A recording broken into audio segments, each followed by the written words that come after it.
The next day, April 29, 2014, the home was raided by multiple officers from the St. Louis County Police Tactical Response Unit. Support for the Liberty Beat comes from the Conscious Resistance Network, featuring videos, news reports, and articles from a spiritual anarchist perspective. Experience the Conscious Resistance at theconsciousresistance.com. How would you like to have your business featured on the Liberty Beat? You can. Just send an email to libertybeat@snls.news for details. This is the Liberty Beat, produced in partnership with SNLS News and listeners like you. The Liberty Beat is online at libertybeat.news and snls.news. I'm Mick Murrow, reporting for the Liberty Beat, reminding you, spread liberty with a smile.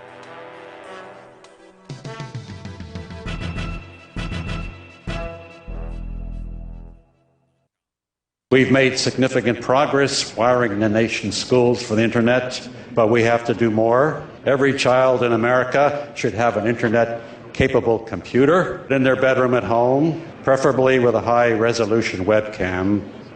I have been to children's chat rooms and have been shocked and disappointed to find they are frequently empty. Even when these youngsters do manage to find their way online, they lack the skills to do something as simple as pinpoint their location on Google Maps.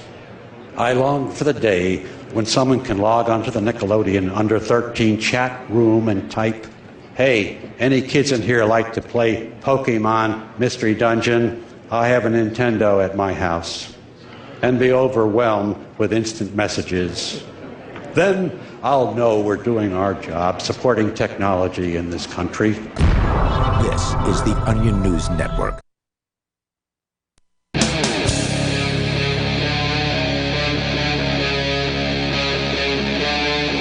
Free Talk Live. Hey, it's Free Talk Live. You can join us here if you want. Our toll-free number is 855-450-FREE, like freedom. That's 855-450-3733. We have the Discord on-air call-in line rooms over at discord.lrn.fm, and that is where you can join us, talk about the things that you would like to discuss. Rich Paul will be joining us here in a moment. I think he might have gotten lost on his way to Subway or something like that. But anyway, with you so far tonight, it's Ian. And Chris. And Chris joining us over from Freedom Decrypted at freedomdecrypted.com. It is a weekly video-oriented, but also available in audio format, tech freedom-oriented show. Yes. Technology and freedom kind of mixed together. Check him out over at freedomdecrypted.com. As we jump in, I think we should start with the story that, Chris, you and I both brought in here tonight, independent of one another. We don't have like a powwow session at any point before the 5 minutes before the show starts, and then we kind of compare and see, well, what do we want to talk about here? The one I have is from The Guardian. I don't know what your source was, but this Financial Conduct Authority, which many FinCEN.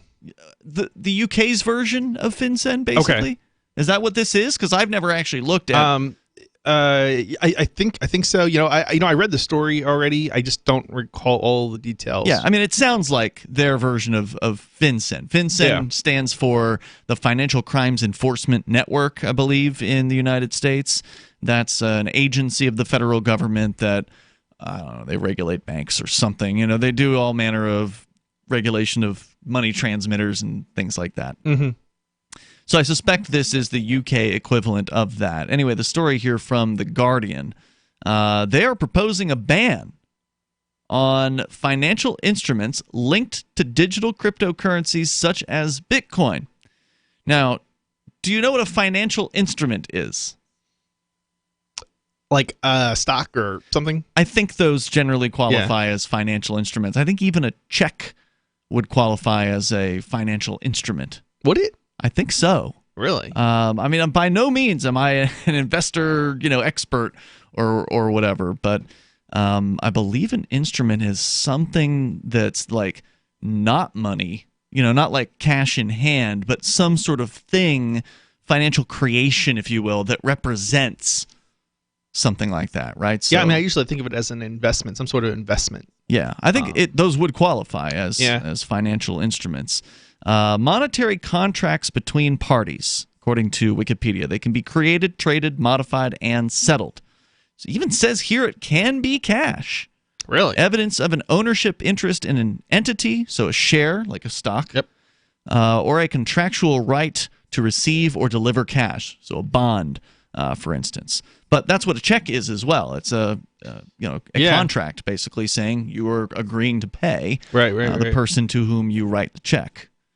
So, as I understand it, there are also rules like in the U.S. That apply to like cash transaction reports. You know how they have cash transaction reports when you deposit or whatever. If you have more than $10,000 in cash, they have to fill those out. There are, as I understand it, financial instrument transactions that will trigger reporting requirements, but they're different numbers for the financial instruments. I think they're higher numbers. So, yeah. I'm trying to think. Yeah, so it's not just the banks that it applies to. The $10,000 rule, I think, applies to. It applies to anybody that's receiving $10,000 in basically cash. If it's, I heard that's some sort of IRS thing. Yeah, if it's a check or if it's a wire transfer, then you don't have to worry about it, from what I understand.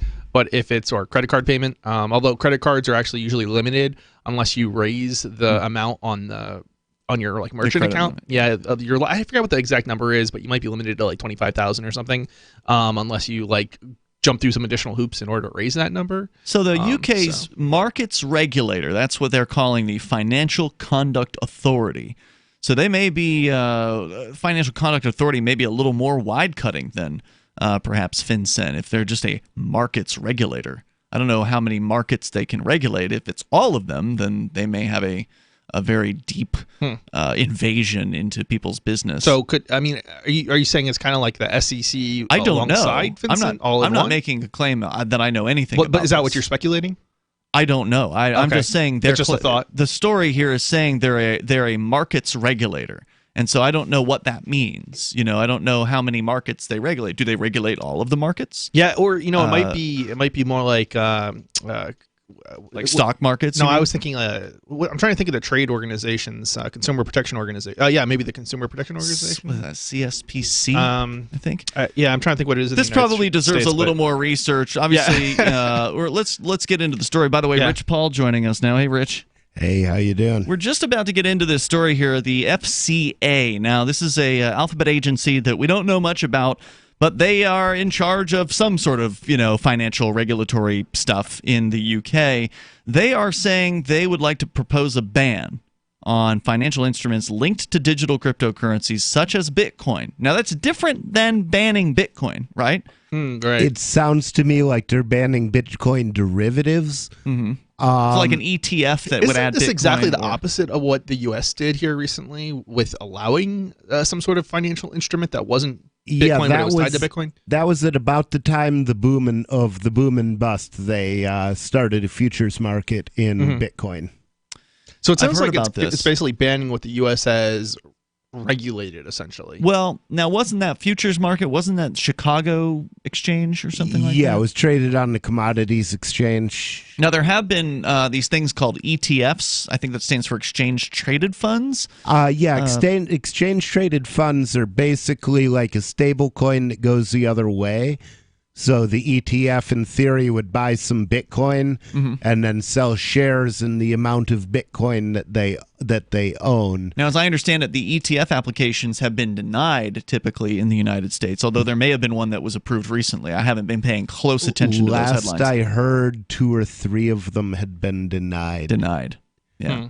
So I'd say it's a mixed bag as far as what you're getting in the U.S. Regarding government approval versus banning of these things. Sure. But there's a difference between a ban and them just saying no to this one application. Well, the thing the U.S. government wanted apparently was just to make sure that the Chicago boys were making some money off these trades, where if we were just free to trade them without restraint, then there would be no way for their cronies to get a taste. Well, we are free to trade cryptocurrencies without restraint. True, but if we were able to start our and own exchange-traded funds, which we could do. That sounds like it would be highly regulated, and it doesn't sound like much fun at all. No. Yeah. Don't think so. The Financial Conduct Authority, according to The Guardian, said products such as derivatives and exchange-traded notes, ETNs, that reference crypto assets were, quote, ill-suited to small investors. Okay, so they are talking about exchange-traded note is British thing. for exchange-traded fund. So Okay, yeah. it cited their, quote, extreme volatility, unquote, the difficulty in valuing them. Well, there's not any difficulty. You just check the market price. It's not hard to value them. Consumers' patchy understanding of what they're buying and the increased risk of financial crime.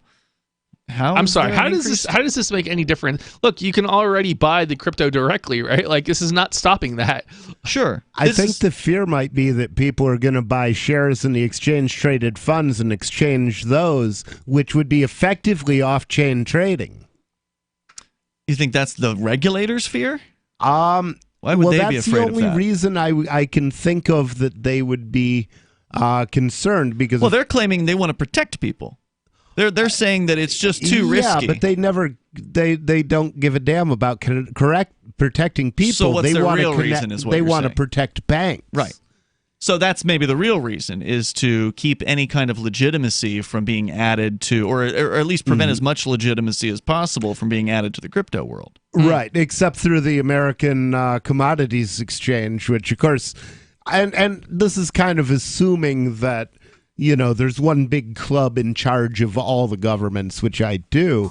I don't know if I buy that one, because the governments are at each other's throats to some extent. I mean, they're not friendly organizations. Not all of them. Well, they're competing can't with be each if other. they're going to make you fear the other ones and run to them for protection. But you think that there's an organization that's over top of all of them? There are. Well, I mean, we know about them. I like mean, what, the is... Bilderbergers? Hold on. No, that's not what I'm talking about. All right, 855-450, free like freedom. This is Free Talk Live.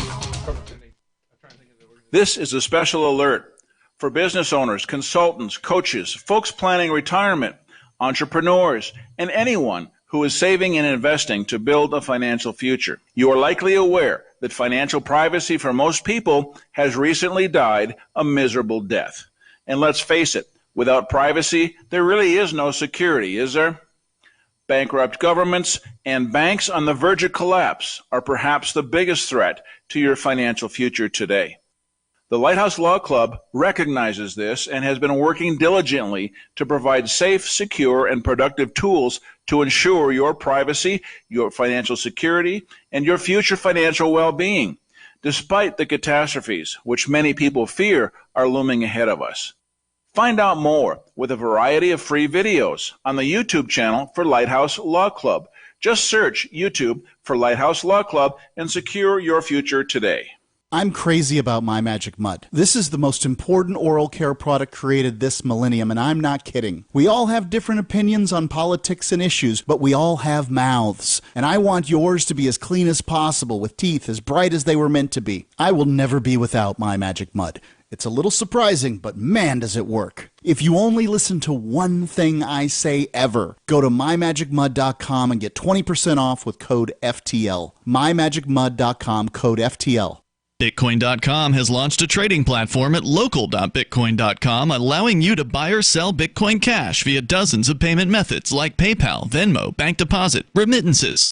Trading in person with cash. There are no ID requirements to sign up for and use the site, and all communications between buyers and sellers are encrypted. Finally, a global trading platform that respects your privacy. Visit local.bitcoin.com to get started trading Bitcoin Cash. local.bitcoin.com. Don't you hate that feeling in the pit of your stomach when the police pull you over? Most people have no idea how to handle it properly, and they promptly get fed into the municipal fee-generating meat grinder. Or maybe you recall that feeling you get when you go to the mailbox and see one or more letters from the IRS. You get a sense of impending doom, don't you? So let me ask you, if you could learn how to use the law to beat the IRS, traffic tickets, almost any courtroom scenario, collectors, credit card debt, and even mortgage debt because of fraud perpetrated against you, would that be worth knowing about? Don't laugh. Investigate. Check out the life-changing benefits of the Lighthouse Law Club at their website, lighthouselaw.club. That's lighthouselaw.club. And while you're at it, visit the Lighthouse Law Club YouTube channel. You might be in for a pleasant surprise. Some of you asked, and now we've delivered. LRN.FM's live Keene, New Hampshire studio shows are now streamed in HD on Twitch. Visit our channel at twitch.lrn.fm and give it a follow. If you have Amazon Prime, you get one free subscription on Twitch. If you use it on our channel, Twitch will give LRN.FM a monthly piece of your Prime subscription cost. So please watch, follow, share, and subscribe to twitch.lrn.fm. That's twitch.lrn.fm. The new 4th edition of Healing Our World, The Compassion of Libertarianism, will take your understanding of liberty to a deeper level and has over 1,300 updated references, new cartoons, and a foreword by Dr. Ron Paul. With discounts for multiple book purchases, the 4th edition of Healing Our World is a great gift for the liberals, pragmatists, environmentalists, and Christians in your life who think libertarianism is cold-hearted. Get yours today at healing.freetalklive.com and use promo code FTL for a $5 discount. Love what we do? Please help support our international satellite channels at patreon.lrn.fm. That's patreon.lrn.fm.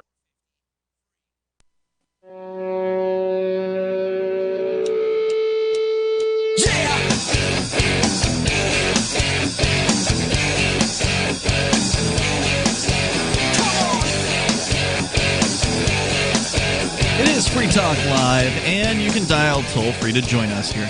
The number is 855-450-FREE, like freedom. That's 855-450-3733. We do have the Discord on-air call-in line rooms at discord.lrn.fm. You can hop into one of those. We'll get you on the air here with us. Tonight, you've got Ian. Nobody.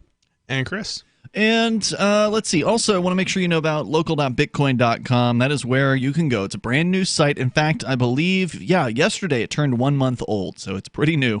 It allows you to buy and sell Bitcoin Cash with dozens of payment methods, including PayPal and bank deposit, remittances, or even just meeting up in person and giving somebody some cash or receiving cash if you're selling the Bitcoin Cash. Today, I actually use Square Cash to purchase a little bit of Bitcoin Cash on the site.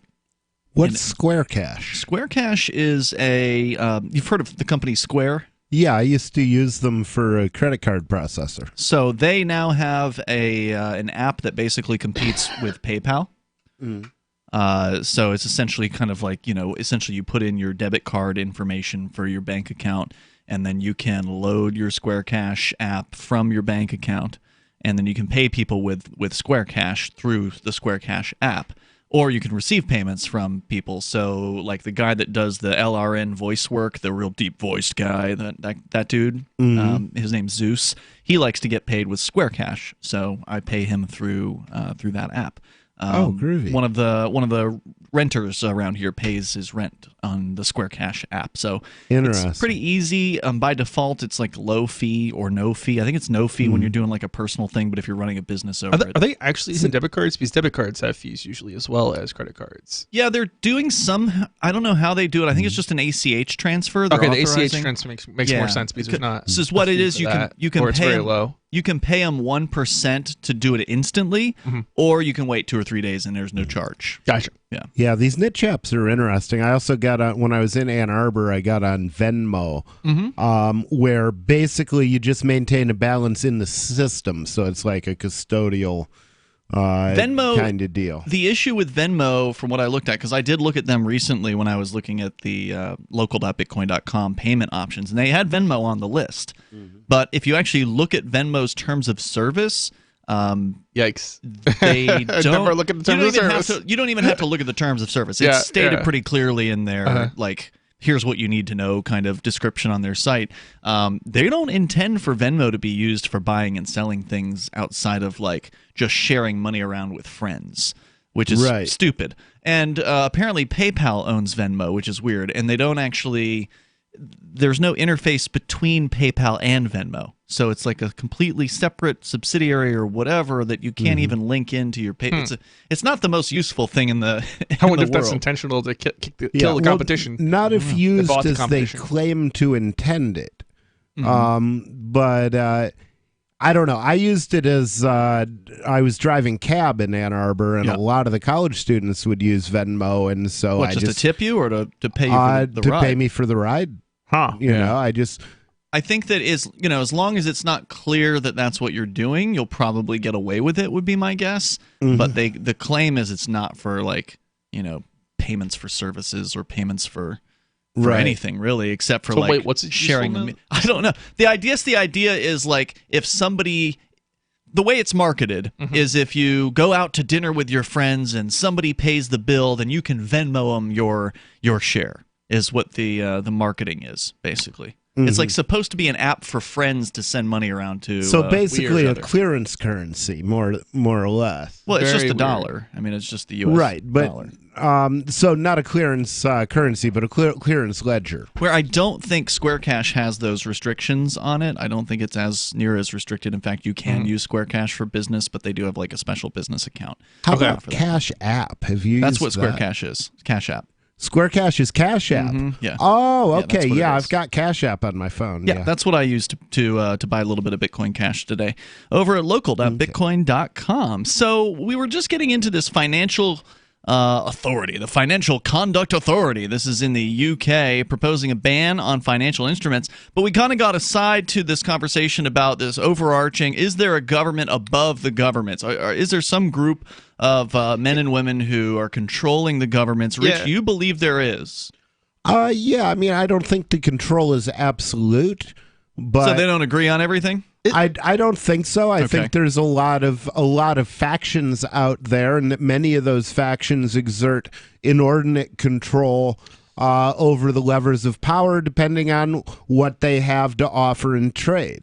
I think it's more along the lines of different, essentially, interests cooperating on the things that they have an interest on.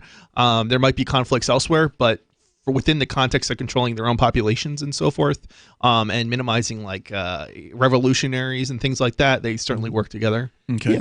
Yeah, smart gangsters will band together against the sheep rather than fighting with each other If it they benefits can. them, Right. sure. Yeah. Yeah. And I think that the gangsters running the world today are, well, the very smartest of gangsters. They have managed to fool people into believing there's something besides gangs. They Yeah, very really true. have. So And- I would give you that. They are relatively intelligent sociopaths yeah. and psychopaths.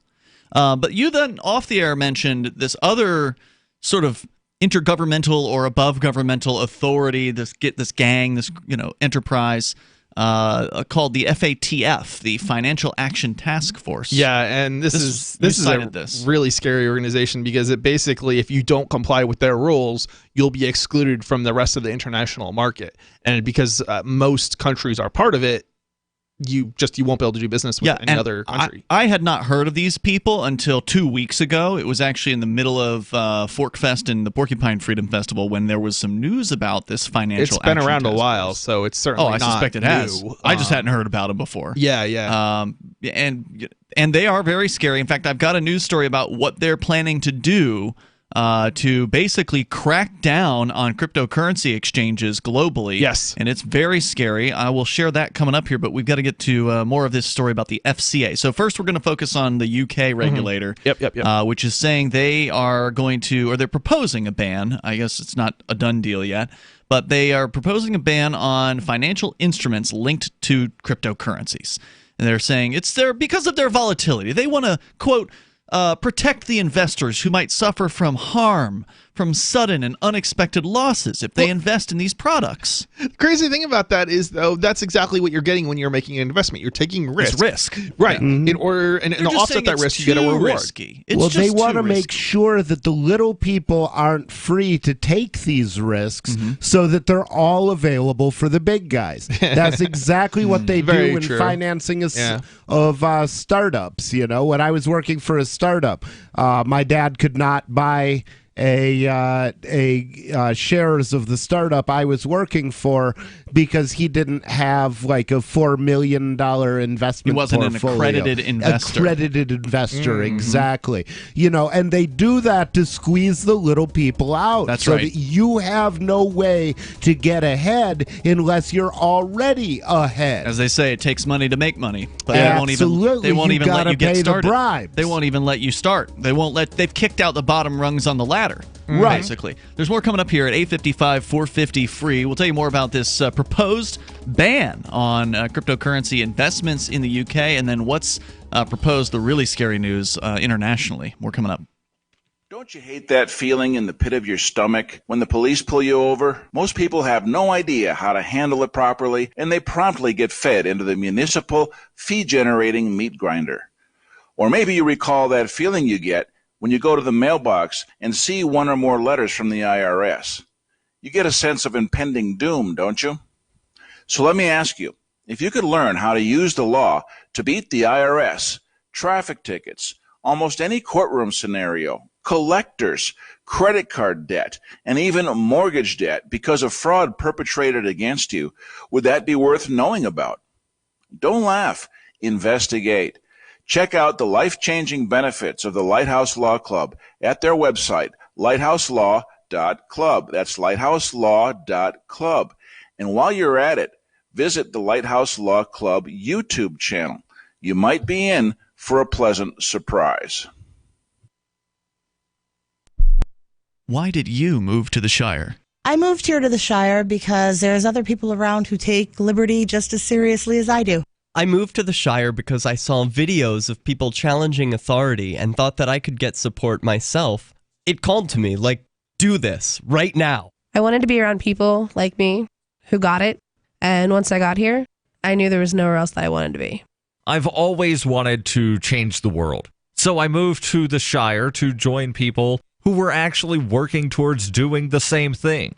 The people here are awesome, loving, and positive. It was for the adventure and for the feeling of something important is happening here, and I just wanted to come to sort of be part of that. Visit ShireSociety.com to read and sign the Shire Society Declaration and learn the reasons why, if you love liberty, you should immigrate to the Shire. Plus, connect with others via the forum at ShireSociety.com. That's ShireSociety.com.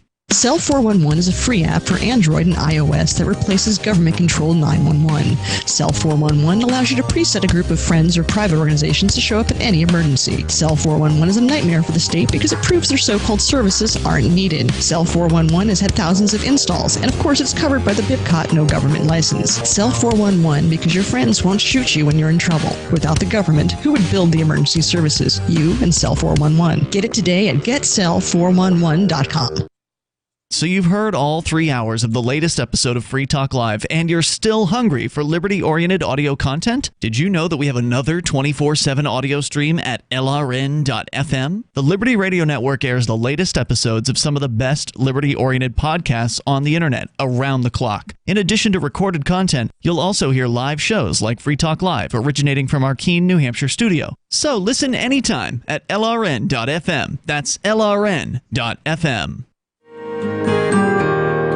So the protection of life, liberty, and property is what the Free State Project is all about. But it's an effort to move 20,000 people who understand. It's about demonstrating to the entire country that, yeah, we can have a free market, a truly free market. Making it just a freer, great place to live.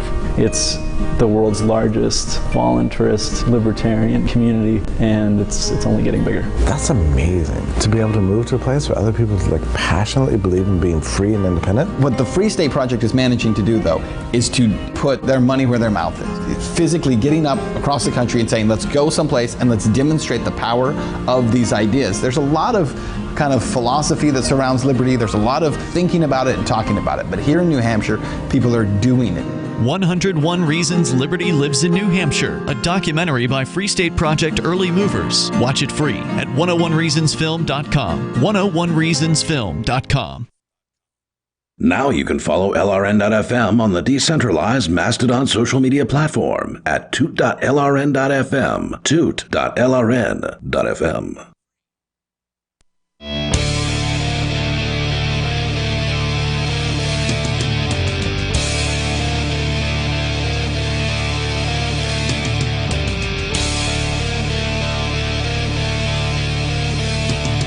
It's Free Talk Live, and you're invited to join us here. Toll-free number is 855-450-FREE. You can call in, and you can talk about anything you want. 855-450-3733. Here tonight with you, it's Ian. Nobody. And Chris? We're talking about a potential crackdown on cryptocurrencies, not just in the UK, but also internationally. There's a really scary story about that coming up here in just a moment. The bankster mafia is coming for us. Yep, they are not happy, and we're going to tell you more about that. Plus, you can join the show. Again, the toll-free number here, 855-450-FREE. Since we're talking about cryptocurrency, it's a perfect opportunity to tell you how you can accept cryptocurrency at your business. Maybe you've got a real-life business, with a brick-and-mortar location, or perhaps you're a service provider and you're traveling to your customers. Either way, you can easily accept crypto by going to helpmetakebitcoin.com. There's no paperwork or approval process to open an account. It's super easy. You can go to helpmetakebitcoin.com. They'll walk you through some very simple steps. Even if you've never had cryptocurrency before, they'll tell you how to install a wallet and start. If you're starting from zero, they can take you all the way to accepting crypto within a matter of moments of you visiting helpmetakebitcoin.com. The AnyPay app is available, by the way, for iOS and Android devices. Plus, if you don't have either one of those, you can still use their web version. It's helpmetakebitcoin.com. So the organization of criminals in the UK known as the Financial Conduct Authority, or the FCA, is saying they want to ban any financial instruments that are linked to cryptocurrencies like Bitcoin because they're worried about their investors. They're concerned about the high risks involved in cryptocurrencies. I don't know how these markets work, but are you not able to invest in, I don't know, from the UK and the US stock market, or is it? Are you restricted from doing so, or is That's it just a good question? Only regulated within the UK? But then if that's the case, why wouldn't you just go to the US market? It kind of it begs a really interesting question. I think there are more regulations when you're investing internationally and more taxes. But it probably can be done. I mean, if you got the money, you can probably figure out a way to do it, right? Yeah, right? Yeah. Interesting. Even if it's hiring an agent to invest for you over in the UK, that would be the roundabout way of doing it. But you still got to get that money out of the country, so I think there might be still some issues. So not if you buy Bitcoin. They say they're worried. They are worried. They say investors may suffer harm from sudden and unexpected losses if they invest in these products, says the FCA. Of course, ignoring the fact that they could also gain big time if they invest in cryptocurrency-related products. I mean, don't investors understand this? If you put money into a company, you can put all of your money into it. It's a terrible idea, but you could go all in, and no government regulator is going to stop you and say, whoa, this isn't every penny you've ever earned, is it? They're not going to scrutinize your transaction. They're not going to say, you need to be careful now. You understand. You could lose it all, whatever it is. Of course investors know they can lose it all, right? That's sort of part and parcel of investing. Right. There's a reason that it doesn't. Whenever you look at the banks websites, they have this little thing that basically says something about the financial products are not insured by the government or something to that effect. It's like this warning telling people that, hey, no guarantees. There's no guarantees here, right? It's not. It's entirely. In order to make money, you are putting up a risk. You are putting risk. That's the only way to do it. Yeah, I mean, it's seriously, if there was no risk, why would they even let you invest? Right. You can either do trade your time for money, which is what typical people that have jobs do, or you can put your money to work for you and invest in things. That's what people who have a little bit of money can do. And that's the key difference, right? You can either trade your time for money, and that's limited, or you can put your money into things, which some are going to lose, and some of them might succeed. You never know which ones will. Yeah, so there are risky investment, really risky investments, and less risky investments. And that's what they're saying here is they think this is just too risky for people. Right. They're just trying to say protect the dollar's too risky. Yeah, well, it's definitely, I don't know if it's a dollar a risk or a sure thing. I mean, it's a sure thing that you're going to lose your value when you put it into the dollar. I mean, the dollar, though, isn't really a investment because an investment is something that you have the chance of gaining on. Right, the dollar's a sure loss. Right, exactly. Yeah, but pretty much anything dollar denominated. I mean, the bonds, unless they're protected against inflation, unless they use honest inflation numbers, are money losers. Sure. Yeah, but people still buy bonds because people can't do math. They don't want you to know that. Well, plus they believe in the government, right? You essentially, if you're buying a bond, you're backing the government. You're saying, I believe this government is going to pay me back. I believe that this government is going to exist at the time when the bond will come due. Right? Now there might be. Well, maybe they should read Adam Smith, who wrote that once government debt has reached a certain point, it is always either discharged by bankruptcy or by what he called pretended payment. And what he means by that is payment in inflated currency. Just print it out and pay it. Although in Adam Smith's days, they did it by actually making the coin smaller or mixing another metal with the gold. Now they can just print more paper. Now bonds would potentially get you still they're going to lose less than if you were to just held those dollars in the bank, right? I mean that's kind of the idea. That's true. Yeah. Okay. Yeah, but you're still not going to catch up with inflation is the idea. Yeah. Well, I mean, usually I think if we even knew what the real inflation rate Rich, was. I mean, Rich is more knowledgeable about this stuff. I know you worked in the banking industry, Rich. I've never worked in the banking industry, but I have a little bit of an idea. But usually they usually recommend financial investors, I believe, will recommend as you get older, you put your money into less risky investments. Presumably bonds would be an example of that, right? That's generally what they advise, and the idea is you've got you've got no time left to go make more money if you lose, if you're old. You can't go get a job when you're 90. Well, my parents probably could, but most people can't. Right. And so the idea is you put things in what's going to hold their dollar value. But then the question is, what good does that do you if the dollar doesn't keep its value against rent, against food, against medication, against doctor bills?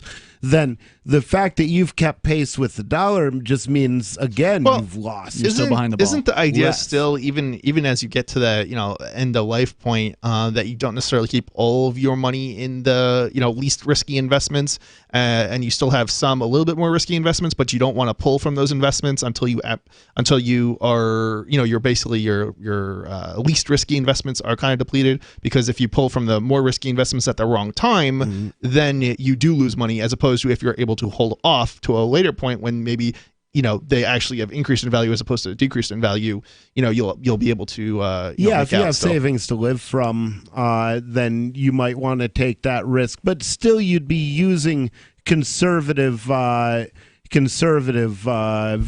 like CDs and, and things like that. You probably precious metals, I still think precious metals should be in everybody's portfolio. I tend to agree with you. If they can afford it. I mean, Bitcoin it's a good hedge against inflation. Yeah, Bitcoin does things that dollars can't, but silver and gold also do things that dollars can't.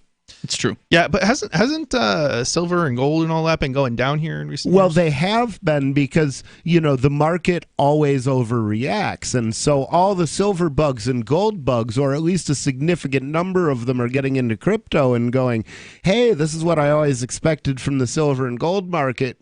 And so I would say that silver and gold are probably undersold at this point. And at the same time, you see China and the Soviet Union stocking up on silver and gold, and different countries talking about silver and gold based currencies. Now, we know that the United States went to war with Libya partially because they were talking about a gold-backed currency, but they can't do that to the Chinese, and they can't do it to the Russians. Well, also, isn't there a problem with, and we can continue the discussion here, but isn't there a problem with silver and gold being manipulated by a lot of the holders who are issuing paper notes that is not really backed? They don't have enough silver and gold in the vault if there was a run on the bank, so to speak. There's more coming up here in moments. 855-450, free if you want to join us here. Hunters, anglers, campers, and survivalists. Get back to nature. Expand your horizons with the highest quality, most versatile, unique slingshots and sling bows on the market at slingbow.com. Slingbow products are compact and models start from just $17.98. They're perfect for your bug out bag or storing in your vehicle. Give yourself and your loved ones the excitement and tradition of Slingbow, a new frontier in archery and truly modern twist on this primitive survival tool. Feel the thrill only at slingbow.com. Extendivite really works. Just listen to what some people have to say. About 6 months ago, my wife bought Extendivite. She didn't tell me she was giving it to me. So after about 3 days, I said, maybe the weather's changed or something. I said, my legs feel really good.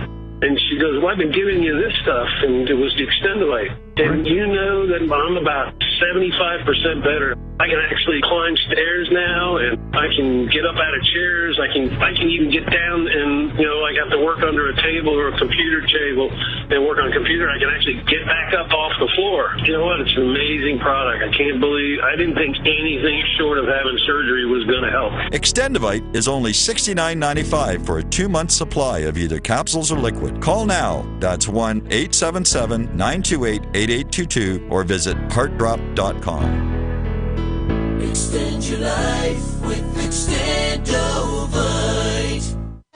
Fellow Patriots, my name is Todd Savage, founder of BlackRifleRealEstate.com. Like you, I was a prisoner of the alt-left sanctuary state until one day I chose to lead my family to freedom. Today we live on a sustainable 20-acre homestead where we shoot, hunt, garden, and homeschool our children without the tyranny of the nanny state looking over us. If you're ready to flee the city to the freedom of Idaho or Montana, our Black Rifle Real Estate team is here to help. Go to BlackRifleRealEstate.com. That's BlackRifleRealEstate.com. Do you ever say, I could care less, when you really mean the opposite? You mean to say, I couldn't care less. It's a common mistake. You are judged by how you speak, especially if you're looking for work, with so many more applicants than openings now. But even if you're not, avoiding common misstatements will help you make the most of the dozens of conversations and transactions that crowd your daily routine. So whatever you say, don't say whatever as a single-word sentence. It's the most annoying expression in the American English language, according to a recent poll. And avoid cliches like the plague. Just kidding. But seriously, at the end of the day, you'll want to avoid this scenario, sounding like everyone else. For more tips, hit survivalspeech.com. I'm Holland Cook. If you want to know the latest about Free Talk Live before we go on the air, all you need to decide is how you want it delivered. It's your choice. Visit news.freetalklive.com to receive our usually weekly news updates by email. Plus, we have a Twitter account at twitter.freetalklive.com, and you can follow us on the decentralized Mastodon platform at toot.freetalklive.com. So please follow us at toot.freetalklive.com and sign up for our emails at news.freetalklive.com. Are you a cryptocurrency advocate? The Crypto Tip is the ideal outreach tool to help new people discover cryptocurrency. It's a printable business card-sized tip that you can give to service providers, preferably in addition to a good cash tip. When the server scans the QR code, it'll bring up an explanation of cryptocurrency, how to install a wallet, and allow them to claim the tip. If they don't claim the crypto, you get your tip refunded to you after a time period you specify. Plus, if they do claim the tip, you get an email alert. Create as many tips as you want at cryptotip.org. That's cryptotip.org. This is the Liberty Radio Network, broadcasting the latest liberty-oriented audio content 24 hours a day at LRN.FM.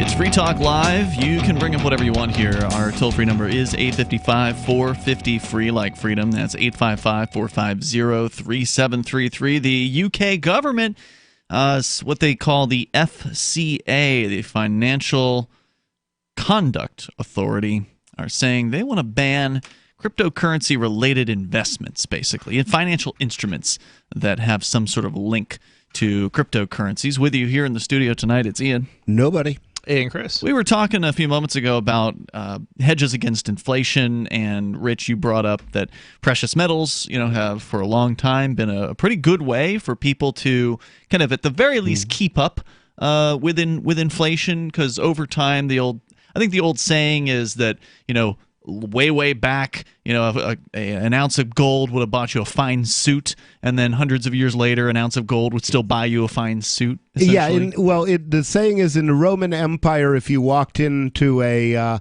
tailor shop, you could get a fine cloak, a leather belt, and a fine pair of sandals for 1 ounce of gold. Yep. And today, if you walk into a tailor shop with $1,500, which is about the equivalent of an ounce of gold, very approximate because I haven't looked lately, but you can get for $1,500, you know, a very nice suit, a pair of shoes, and a leather belt, and probably a hat. And so that's the better telling of if it. you compare that to dollars, you know, if you walked into a candy store with a penny 100 years ago, you bought could some get candy. what would cost you $1 today or 25 cents today. Yeah. Oh, yeah. Right, Depending, 25 cents has been the straight rate of inflation, straight rate of loss against gold. The $1 under the gold standard is now worth 4% of a dollar. But the other way, if you look at it in actual goods, you could get a candy bar for a penny, and a candy bar is going to cost you $1 now. That's right. There I are remember other things that are understated in inflation. It's so very true. I remember in like the 80s, for a couple of cents, you could buy yourself a gum base, like some gum or whatever, or some candy. And like today, I don't even know how much it would be. It'd probably be at least a quarter minimally. Yeah, my mom used to sing me a song when I was a kid. It was my mom gave me a nickel to buy a pickle. I didn't buy a pickle. I bought some chewing gum, and that was something that they used to sing during the Great Depression when she was a child, you know? Well, you can't... She was talking about one of those big kosher dills. What do those things cost? $2 now? I have no idea. If you're buying it from a pickle salesman at like a fair, yeah, at least that much. Well, even if you're buying it, you know, the pickles in the bags... The big pickles in the bags. And like at a grocery store or something like that? Yeah, at a grocery store. Sometimes they'll have a barrel of them. You know, deli pickles. They're about $2. I believe it. I'd never bought a pickle, so I wouldn't know. But You've never bought a pickle? Never bought a pickle. Have you guys ever bought a pickle? I've bought jars of pickles, and I have bought pickles at, like there was a guy in Florida who used to be called the Pretzel King who also sold pickles. I've eaten pickles. I can see why he didn't want to be called the Pickle King. Yeah, but like actually like going and buying like a jar of pickles, I've never done. Yeah. I'm pickle rich. You got to be into it, I guess. Yeah. The toll-free number here, if you want to join us, 855-450-FREE. I don't buy them that often, but there have been times where I was even at a pickle festival, I think, here in the past the couple Winchester years. Pickle And Festival. Yes.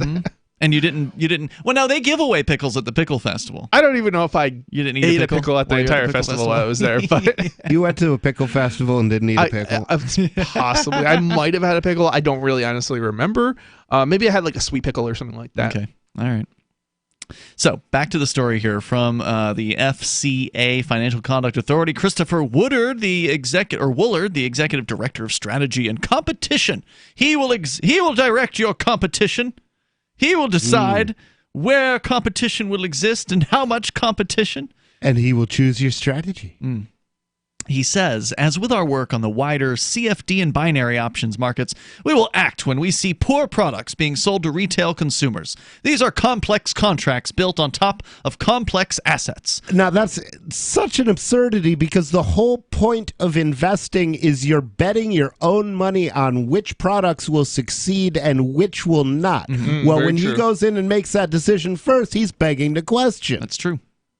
He also says most consumers cannot reliably value derivatives based on unregulated crypto assets. Translation: You are stupid. morons. Yeah, that's what he Don't said. make your own choices. Prices are extremely volatile, and as we've seen globally, financial crime in crypto asset markets can lead to sudden and unexpected losses. Yeah, this is FUD. It's fear, uncertainty, and doubt. doubt. Yes. Yes. That's what they're targeting. See, this is what as soon as he starts going into the criminal and all that, that's like, you know, that's where you begin to realize that this is nothing to do with protecting individuals. How many crimes are done every year in American dollars compared to crypto? Right. A Like, lot. Drug dealers aren't even using. I mean, they might be using it on the Silk Road, but like the kingpins, they're not using cryptocurrencies to cross lines. They're using banks, right? Numbers. It's and smuggling and other methods. It's the idea, the idea that it's like this thing that like will get around government is just for small people maybe, but not for the real, the real money makers. Imagine if one of the cartels did all of a sudden billions of Oh my God, that would be dollars awesome, wouldn't entered it? the crypto market and billions of dollars in $100 bills entered the other market, forcing it the other way. That's the thing is as companies and big holders of of dollars, hoarders of dollars, and they do exist.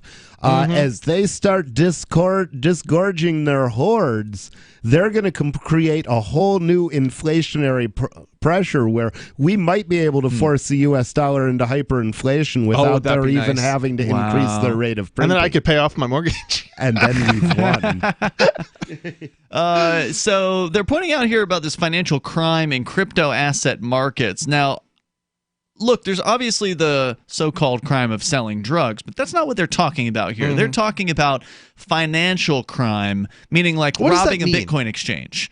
You know, these Bitcoin exchanges will now and then here's the problem with not just that, but also ransomware. That's been a big issue. True. Because the CIA let a toolkit out into the wild. So the problem with both of those arguments is that one, we already know that money is literally being stolen, like billions of dollars from banks all around the world, every year. What do you mean by whom? North Korea. It's believed it's largely North Korea. But the point is, this is already happening. This is working, just for research purposes. Yeah. Well, I mean, there's already a little bit of information out there on how they've done it, and they haven't. So for what they do is, basically because the U.S. Is basically the means of transferring money for like other countries all around the world, and the U.S. government actually closes for like certain days, and then like on a holiday, there's like a 3-day period where if you're in another country and you initiate the wire, there's no way for them to pick up on the fact and cut and kill the transaction.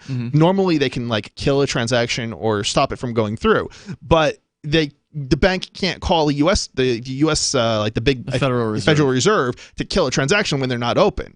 But the Federal Reserve is closed on those days, so they wouldn't accept a transaction. It's something along the lines of it's done on like a Friday. It's initiated, but it doesn't. But the next couple of days, like I don't know. I'm not sure the details. Well, the Federal Reserve closes on the weekends and holidays. Right. Yes. Right. Mostly the way banks work, though, is the things that are completely automatic go on 24/7, but there are things that require human intervention, and those are done by 9-to-5ers. Almost all wires have somebody intervening and at least releasing the funds. So essentially, it's something along the lines of they cause some sort of issue with printing documents or something so that they don't know what's going on at the bank that's doing the sending. So the wire gets sent, but they don't pick up on the fact that they shouldn't have sent it.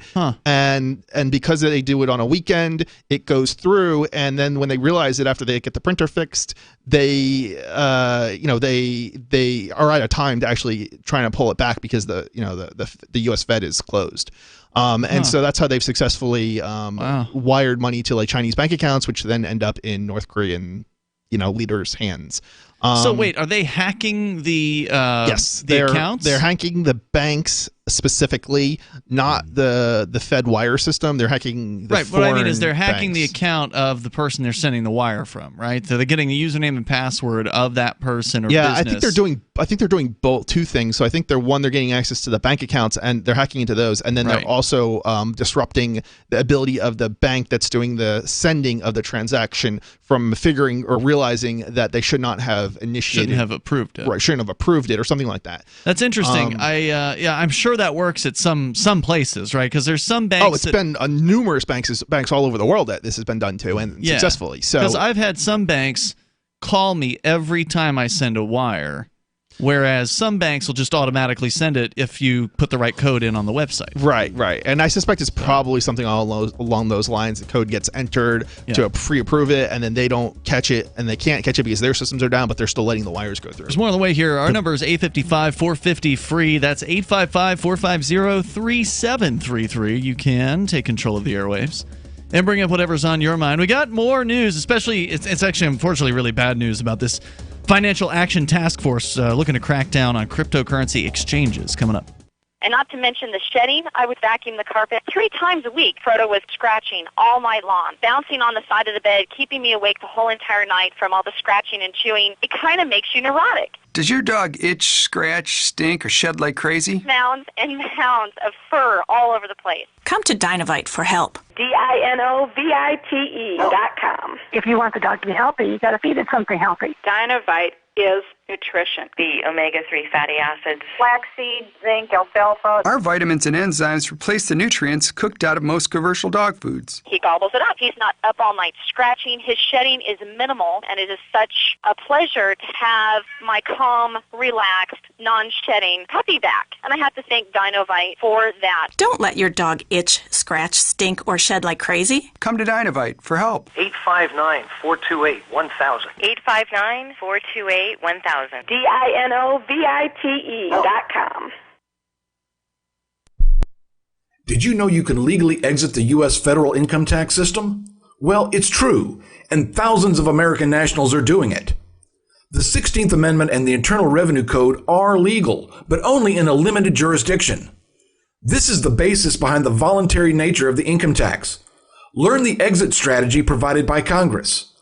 Find out more by visiting weissparis.com and watch our numerous videos. That's WEISSparis.com.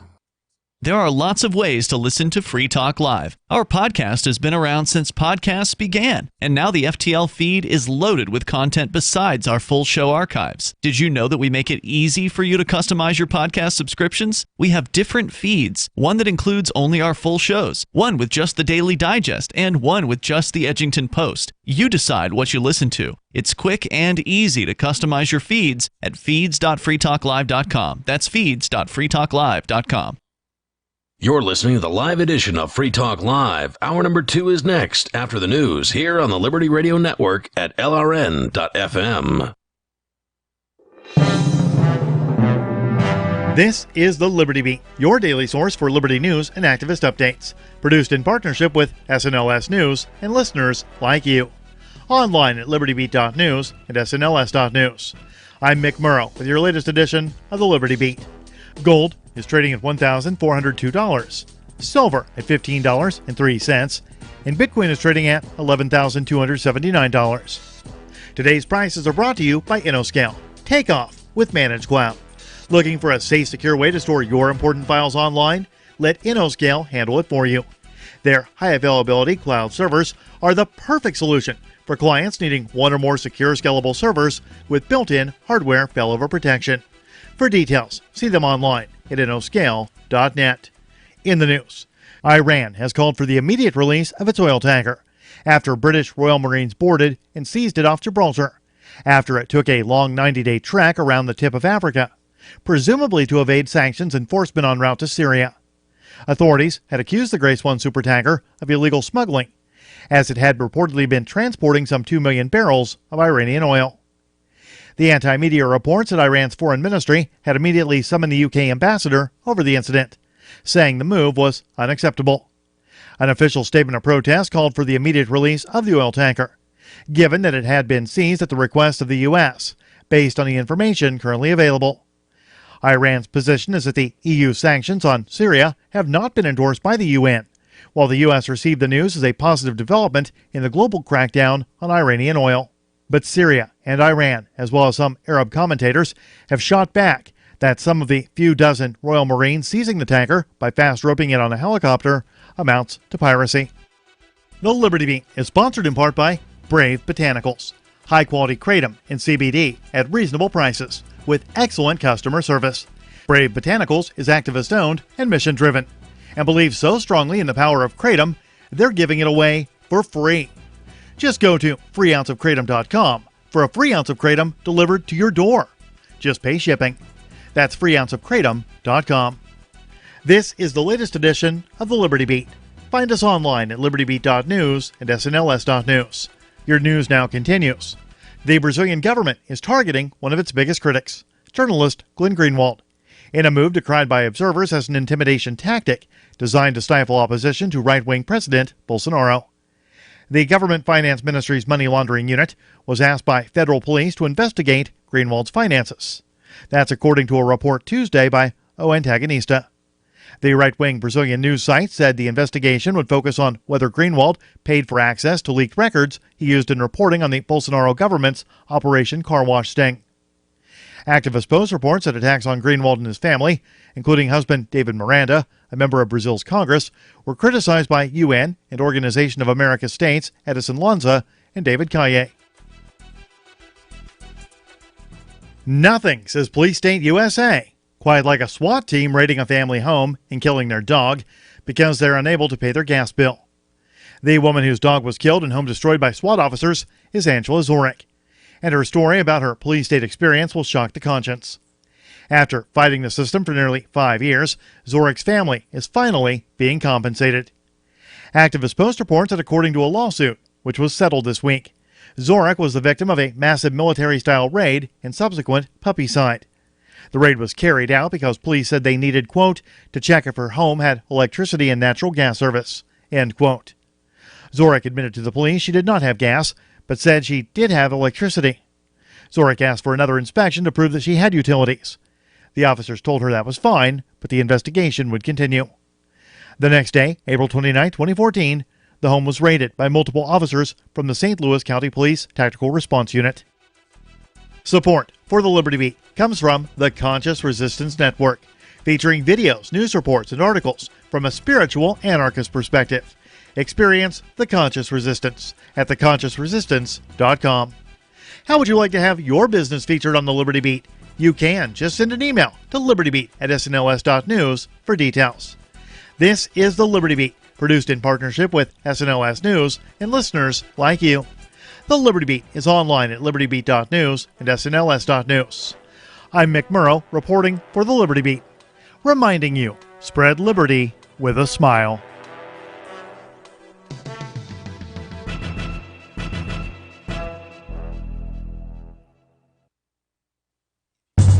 It's the Onion Radio News. Starbucks begins its sinister Phase 2 of operation. This is Doyle Redland reporting.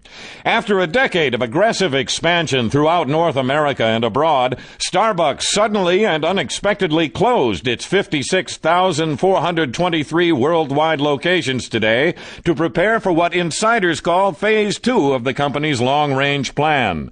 Cynthia Valcamp, Starbucks head of marketing, made this brief statement at a press conference earlier today. We have enjoyed furnishing you with coffee-related beverages and are excited about the important role you play in our future plans. Existing Starbucks franchises across the nation have been shuttered with high-strength titanium, and the well-known Starbucks logo has been slightly altered to present the familiar mermaid figure as a cyclopean mermaid whose all-seeing eye forms the apex of a world-spanning pyramid.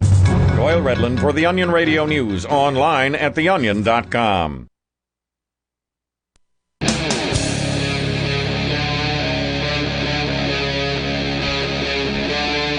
Free Talk Live. This is Free Talk Live. You can bring up whatever you want here. Our toll-free number is 855-450-FREE, like freedom. That's 855-450-3733. Coming up, Chris will be telling us about Amazon. Could they be held liable for third-party sellers' actions on their website? And that's a story that you've got to share on the way. It's Ian. I'm sorry. It's coming up shortly. And Nobody. And Chris. All right. So we're going to continue on this crypto track, though, for the moment. We started out in the last hour. We kind of went off on different, discussions about investments and inflation and crypto and silver and gold. And so we kind of went all over the financial map there. But now there was one thing I wanted to add on that, which is gold isn't just a hedge against inflation. That's more or less what it is in normal times. Mm-hmm. But when inflation gets high, gold will bubble. All of a sudden, gold becomes very valuable, and people will start paying way over spot price to get it now because they're afraid they won't be able to get it. So there's also a contingency bet there. Yeah, I also wanted to point out about the ransomware, because that was the other factor, right, that we were discussing. Ransomware actually started before cryptocurrency. That's right. So, and they were using the U.S. dollar. So the idea that somehow how are they taking delivery? Usually they would use some sort of prepaid type of card. A drop location or something? No, like some sort of prepaid card. Oh, like, really? Like prepaid debit cards, or I'm trying to think some of the other ones that existed. It seems like that would be hard though, because even if you've got, you mean delivering stacks of prepaid credit cards?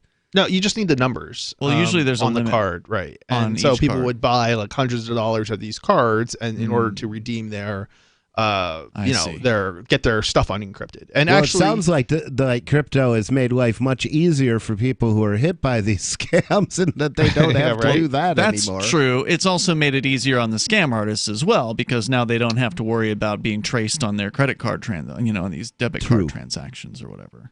Yeah, I mean they've sort of as soon as you order something off of one of those cards. And this is the same reason why I'm trying to think, like, if you go into like a Walmart, you have like some sort of money thing, and they talk about scams and things like that. It's the same thing basically. Yeah. It's the same type of situation where somebody's essentially either tricking you or blackmailing you into handing them money, and they have to have a means of doing it. But people were doing this with it's not just limited to prepaid cards. They've done it with wire transfers. They were doing it with wire transfers, Western Union, money orders. If you're doing an international wire, then you're not getting it back. Yeah, probably not. And especially if they don't release your, unencrypt your data before, a certain period of time. If they give it 3 days, you're basically screwed with an international wire transfer.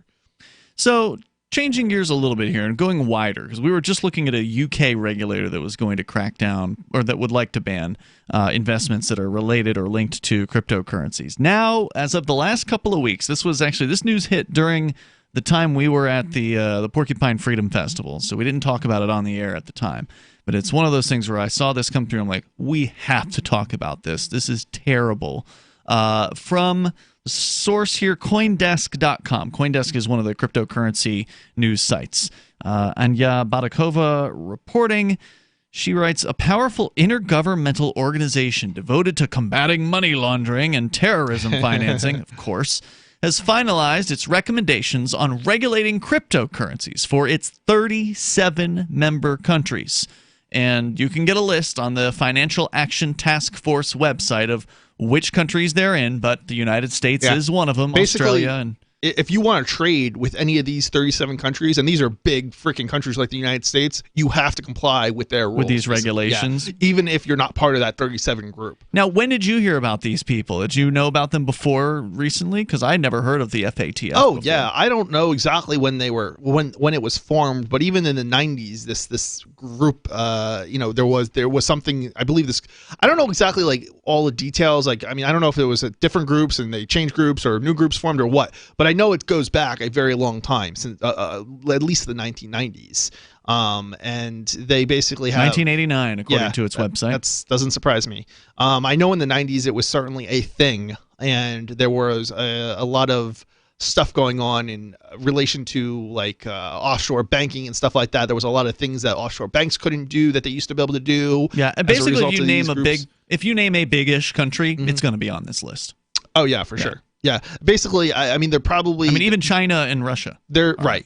And they're probably the countries that, are not compliant are probably like Iran and North Korea. If you're not like... Those are not on the list. One of those two countries, you're probably compliant because you won't be able to trade with the major markets around the world. Right. So you basically, in order to do transactions, you have to be. So let's... One more cartel agreement. Yeah, this is one of the worst. As expected, the FATF standards released Friday, this is a couple weeks ago, include a controversial requirement that, quote, virtual asset service providers, or VASPs, including crypto exchanges, pass information about their customers to one another when transferring funds between firms. Oh, so I can actually tell you something. This actually already exists. Really? Yes. So, let me back up a moment. So before cryptocurrency was around, this is fairly new actually. I don't recall exactly when it came into effect, but post 2000 even, I believe. It used to be like if you had a PayPal transaction and they pulled money from a bank account, in order to pay that transaction, the bank would not get the customers that the final destination's information. The bank wouldn't get that information. Okay. Now, if it was a bank to bank transfer, they would have the final destination. But in sometime post 2000, that changed. So if you ever have sent a PayPal transaction to pay like for goods, like especially if it's that comes from your bank account, and they pull money because there's not enough money in your PayPal account to cover it, and it pulls money from your bank account, you will probably see like a $10 charge from your bank, and you're going to wonder, well, why did they charge me $10? because it might say something like international something or other, and it's to PayPal, but like that doesn't make any sense to it. You're saying it would be $10 on top of whatever? Yeah, the bank will charge you another $10 because they had to provide. They had to get the information. Only if it's international?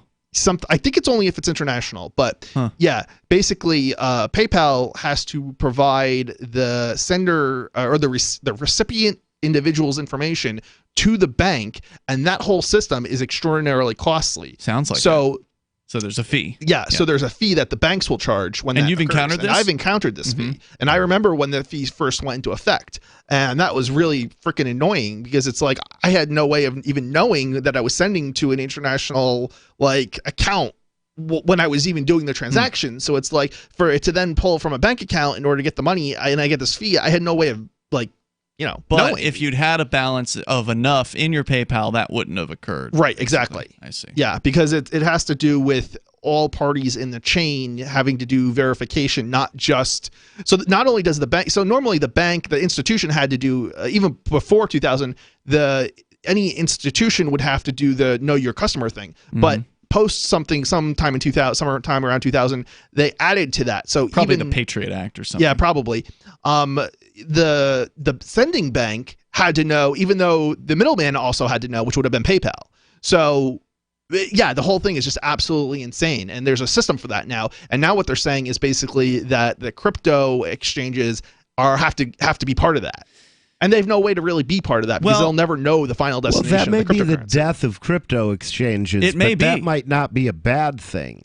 Well, if it draws more people to the decentralized exchanges, I agree with you, Rich. Yeah, and cash transactions and earning Bitcoin by trading services for it or trading products for it. So I agree with you, and unfortunately, a lot of these crypto exchanges are going to do exactly what they're told. They are, highly regulated, or at least they believe they should be in a lot of cases. Some of them want regulation. Well, even if they don't, the bottom line is, once they're big enough, they're gonna bend over. Well, hold on. I think we need to continue with the story because I'm pretty sure these exchanges are actually against this, and the reason they're against it is because it's impossible to actually comply. So I don't know what they're going to plan to do. I don't know if it is impossible to comply, but I'm interested in hearing what they have to say about it. I don't know if they actually interview them in this particular story. So if you've got one where they're I don't know. I can take a look though. But yeah, it's something that they're basically saying this is impossible to comply with. It would be difficult to comply with it. I don't know if it's impossible to comply with because, well, let's get into it here in a moment. The toll-free number is 855-450-FREE like freedom. And how soon this is going to happen is also unclear at this point.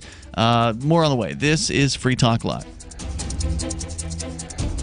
Is oral health important to you? If you don't like your own teeth, fresh breath, or kissing people, then by all means stop listening. Several years ago, I met Jessica Armand, founder and CEO of My Magic Mud, and I became passionate about the product that she created and never want to live without it. It's clinically proven to whiten teeth, but I find it does much more. They want you to love My Magic Mud as much as I do, so they're giving you a money-back guarantee plus 20% off. Go to mymagicmud.com and use coupon code FTL20 at checkout. mymagicmud.com, FTL20. Are you concerned that the values that made America great are no longer taught in schools? Well, I am, so I got my son the Tuttle Twins children's book series. My name is Jack, and I'm 11, and I just finished the Tuttle Twins series. It taught me about liberty, free market economics, and entrepreneurship. Give all the young people in your life a chance at reason and clear thought, because they're not going to get it at school. There are 9 books in the series, and each one teaches a set of ideas that children aren't getting elsewhere. Go to TuttleTwins.com and use coupon code FTL to get 40% off. That's TuttleTwins.com. This is a special alert for business owners, consultants, coaches, folks planning retirement, entrepreneurs, and anyone who is saving and investing to build a financial future. You are likely aware that financial privacy for most people has recently died a miserable death.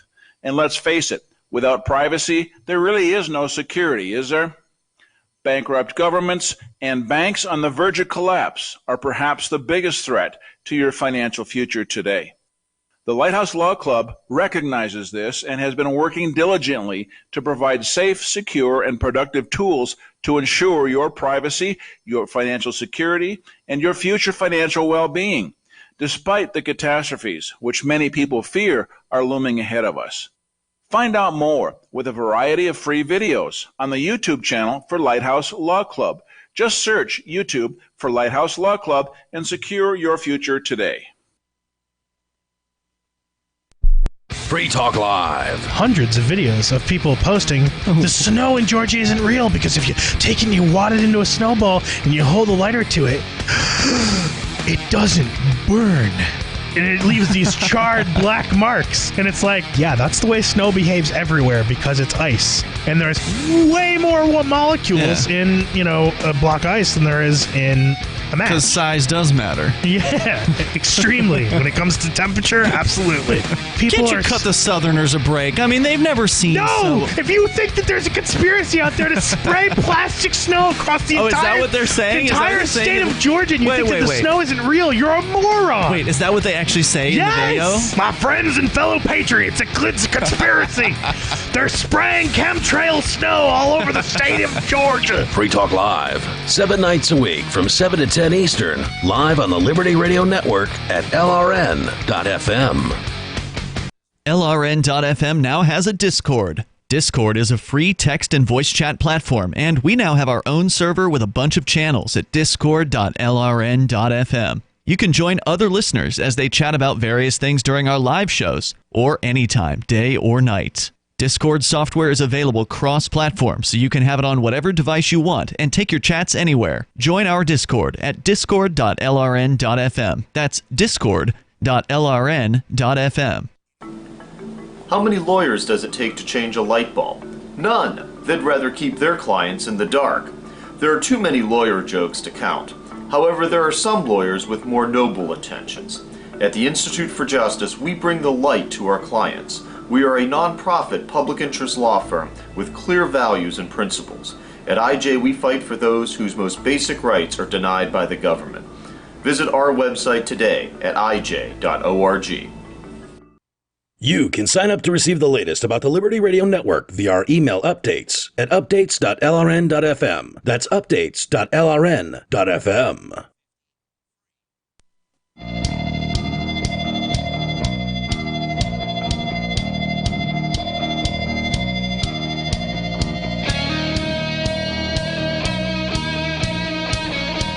This is Free Talk Live, and you can dial toll-free to join us here. Our number is 855-450-FREE like freedom. That's 855-450-3733. We have the Discord call-in line rooms.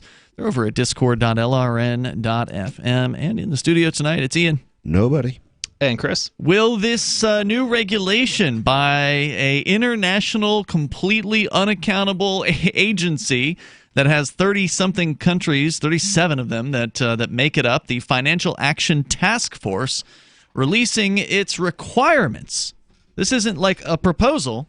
It was already proposed back in February, and they have now made their final recommendation, saying that that's not accurate. They're not really recommendations. If you don't comply with this list, you're going to be banned from the international markets. Is it a recommendation to some legislature though? It's a recommendation, and if you don't abide by these recommendations, you get blacklisted. Yeah. From doing business internationally. So basically, you can expect this will be implemented. Yeah, every country is going to implement it as a result because it's not United States, Russia, China. Even if you're not one of these 37 countries, you are still going to comply with this because if you don't, then the 37 countries will not do business with you. Yeah, they'll blacklist you. Like you won't be able to send payments from your banks to banks in those those countries that are on this list, and those 37 are huge freaking economies. So you can't be blacklisted. If you are blacklisted, your economy is going to go to crap. Now, before we go on with the story, I do want to let you know about My Magic Mud, because regardless of what financial regulators are doing, you still got to take good care of your teeth. And My Magic Mud makes some great products. Their original is the black tooth powder made of charcoalized coconut shells and bentonite clay. It's clinically proven to whiten teeth. And they've expanded beyond that to toothpaste, as well as what I use, by the way. I like their toothpaste flavors. And they've also got, and it's black toothpaste too, by the way.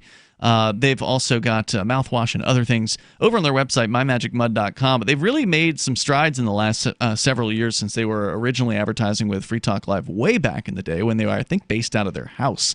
But now they've got a factory and they're employing a bunch of people, and their products are available in all kinds of health food stores like Sprouts, CVS, Natural Grocers, and Walmart's Natural Beauty aisle. You can go to mymagicmud.com, however, and save 20% off of your order with code FTL20. That's FTL like Free Talk Live, FTL20, 20% off at mymagicmud.com. So the Financial Action Task Force has let loose on its proposal here, saying, or final recommendations, saying that crypto exchanges, or what they in legal terminology are now calling virtual asset service providers, or VASPs, quote, they will be required that when the crypto businesses send money, they will, quote, obtain and hold required and accurate originator, meaning the sender, information, and required beneficiary or recipient information, and submit the information to beneficiary institutions, if any. So, and here's another question. How are they defining money? Do they include cryptocurrency? Or this is all just about cryptocurrency. Yeah, right. But I'm saying, is it, or when they say use the word money, are they only talking about fiat when they're... Fiat, it's crypto, because the exchanges will not send fiat between each other. That doesn't happen. Right, which is why I'm wondering when they use the word money, it seems very confusing to me because they're saying cryptocurrency is not money, it's an asset. But now here they're using the term money, so... Yeah, I see what you're saying, but... well, anyway. Well, okay, just to be clear, whoa, just to be clear, the word money came before the quote.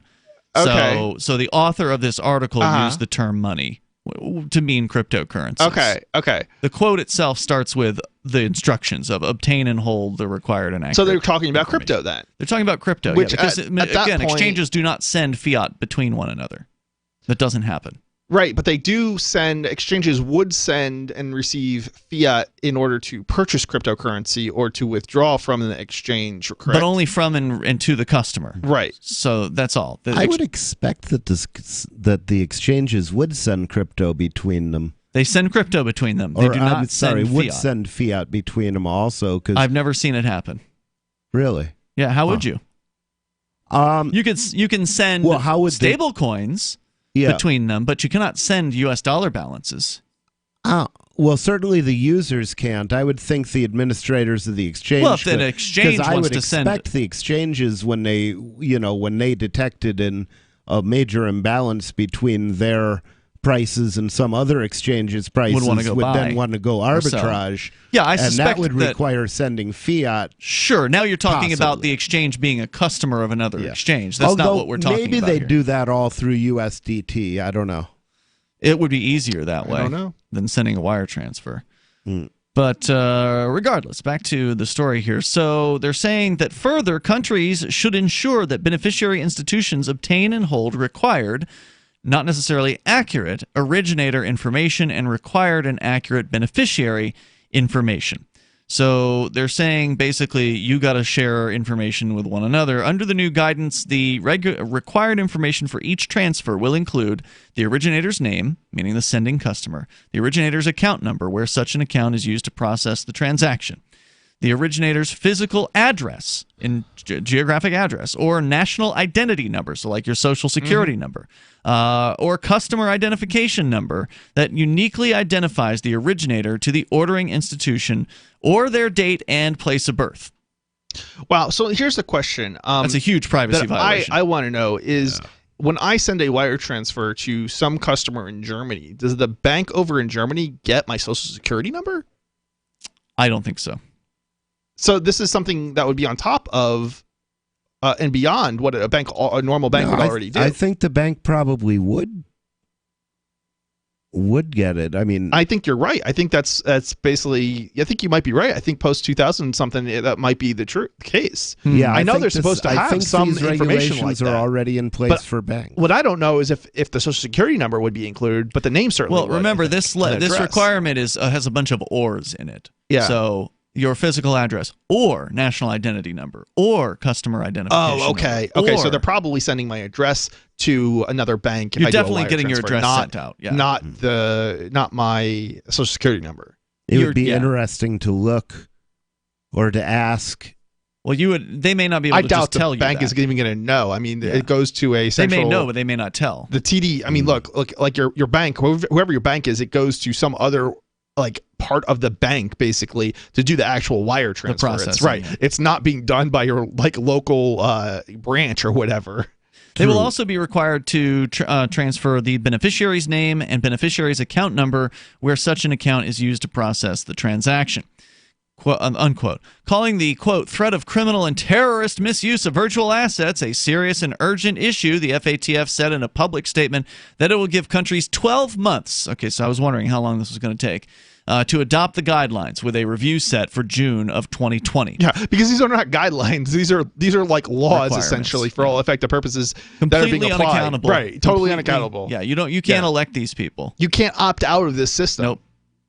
The so-called travel rule is a long-standing requirement for international banks. Exactly what I was talking about. Other money on customers' behalf, but blockchain industry advocates argue it would be onerous, if not impossible, to put into practice with crypto, as well as harmful to user privacy, which of course the governments don't care about that. Yeah, right. And counterproductive to law enforcement goals. Now I'm interested in how that's the case. I mean, how is it counterproductive to law enforcement? The toll-free number here is 855-450-FREE. This would seem like law enforcement would want this information.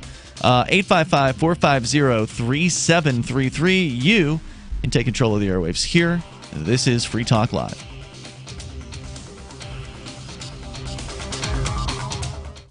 Are you concerned that the values that made America great are no longer taught in schools? Well, I am, so I got my son the Tuttle Twins children's book series. My name is Jack, and I'm 11, and I just finished the Tuttle Twins series. It taught me about liberty, free market economics, and entrepreneurship. Give all the young people in your life a chance at reason and clear thought, because they're not going to get it at school. There are 9 books in the series, and each one teaches a set of ideas that children aren't getting elsewhere. Go to TuttleTwins.com and use coupon code FTL to get 40% off. That's TuttleTwins.com. Bitcoin.com has launched a trading platform at local.bitcoin.com, allowing you to buy or sell Bitcoin Cash via dozens of payment methods like PayPal, Venmo, bank deposit, remittances, or meeting in person with cash. There are no ID requirements to sign up for and use the site, and all communications between buyers and sellers are encrypted. Finally, a global trading platform that respects your privacy. Visit local.bitcoin.com to get started trading Bitcoin Cash. local.bitcoin.com.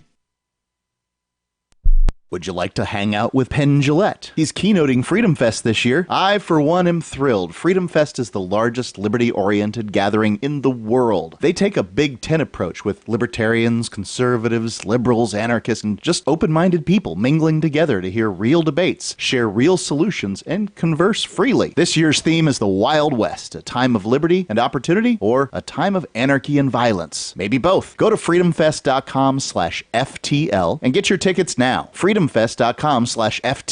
Not convinced yet? Hey, I understand. It's a high-end event, even with coupon code FTLEB. Sure, you're likely to receive investment advice that'll make that sum seem paltry, but I have something special for you. Go to freedomfest.com/FTL and you'll get the 5 best speeches from last year for free. Call it a test drive. Do yourself a favor and go to freedomfest.com/FTL. freedomfest.com/FTL. Use coupon code FTLEB for a discount.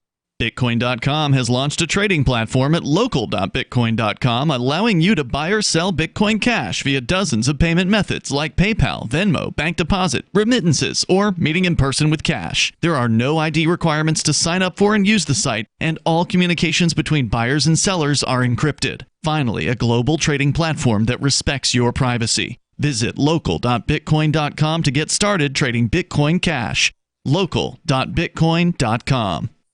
The LRN.FM social media channels have been revamped. We've eliminated Facebook and focused on other platforms like Twitter and Mastodon, the decentralized alternative to Twitter. On our accounts, you'll find posts from multiple LRN.FM show hosts together in one place. Follow us on Twitter at twitter.lrn.fm, or better yet, move to the decentralized Mastodon social media platform at toot.lrn.fm, toot.lrn.fm.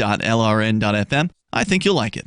Is spreading the message of liberty, cryptocurrency, and peace around the globe worth $2 per month to you?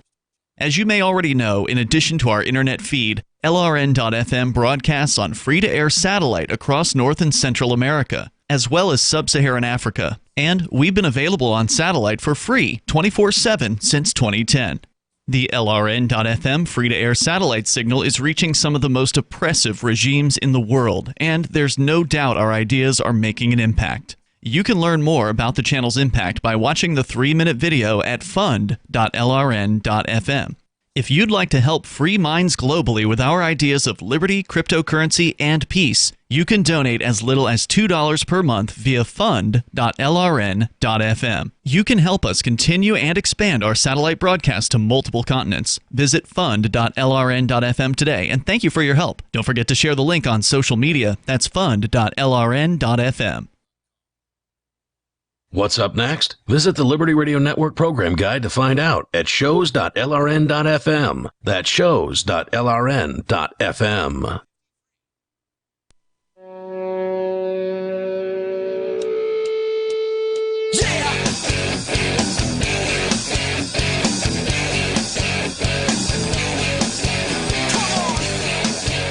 This is Free Talk Live, and you can bring up whatever you want here. Our number is 855-450-FREE, like freedom. That's 855-450-3733. We have the Discord call-in line rooms over at discord.lrn.fm. And with you tonight, it's Ian. Nobody. And Chris. By the way, in the world of cryptocurrency, there are two general types of wallets. There's the wallet that somebody else hosts for you, and then there's a wallet that you control. They're called custodial versus non-custodial. Custodial meaning the other company, like a bank, basically, could host a thing for you, host your wallet for you, or a corporation like Coinbase, for instance. And then non-custodial means you're in charge of your keys, your private keys, as they call them in the world of cryptography. There's public and private keys. In the world of cryptocurrency, when you're showing somebody your address that they can pay you at, you're giving them your public key. You can share the public key around as much as you want. But if you control the private key, because for every public key, there's also a private key. If you control the private key, then nobody else is in charge of your wallet. Meaning if you lose your private key, you're screwed. There's nobody else who can help you get it back because you were in control of it. So, the benefit of having a custodial wallet where somebody else takes care of it is if you screw something up, they might be able to help you. But the downside of that is if the custodial wallet company decides to freeze your funds because the government has come in and said, freeze his funds, then they will. And then you can't do anything to get access to it anymore. And if they don't, they'll be taken from them. Yeah, for sure. I would say one thing that is slightly different about that. I would doubt that any custodial hosted wallet is they're actually going to help you with anything. It's probably more like No, what I mean is they're going to help you get back in. If you lose your password or something like that, right. They'll Okay. help you get. Okay. They'll help you. Get I was back. going to say, if you send funds, you're not getting those funds back. No, I see what you mean. You're talking about Yeah, the immutability of the sending. Yeah. feature. It doesn't matter Right. if it's hosted or not hosted. You're not Right, getting right. those funds back. No, I meant access. I meant getting into your wallet. And it also opens up your wallet essentially to hacking and so forth too. If the By exchange, someone from the outside. right? Yeah. If the exchange gets hacked, or wherever you have the hosted wallet, Or then someone from the inside of the exchange. for yeah, that matter. right, exactly. Yeah. You're much better off hosting or not having a custodial wallet and maintaining your own private key on your Which own device. means Because you have to some take control over responsibility, security. right? It does. In return for the control, you also have responsibility to make sure you keep your keys safe and that you're backed up and everything. Right. If it's not your keys, it's not your crypto. Right, exactly. And if you start letting other people giving access to other people to your phone, like installing random software on your phone, bad plan. Well, that's a really bad idea because every time you install a piece of software, you're trusting another party. Mm-hmm. And at some point, you're going to install something where that party that you've installed it from is not trustworthy, and now they have access to your crypto. Yeah. And people lose their crypto that way. So recommend the Edge wallet for not just new users, but also experienced cryptocurrency users. It's the one that I use more than any other.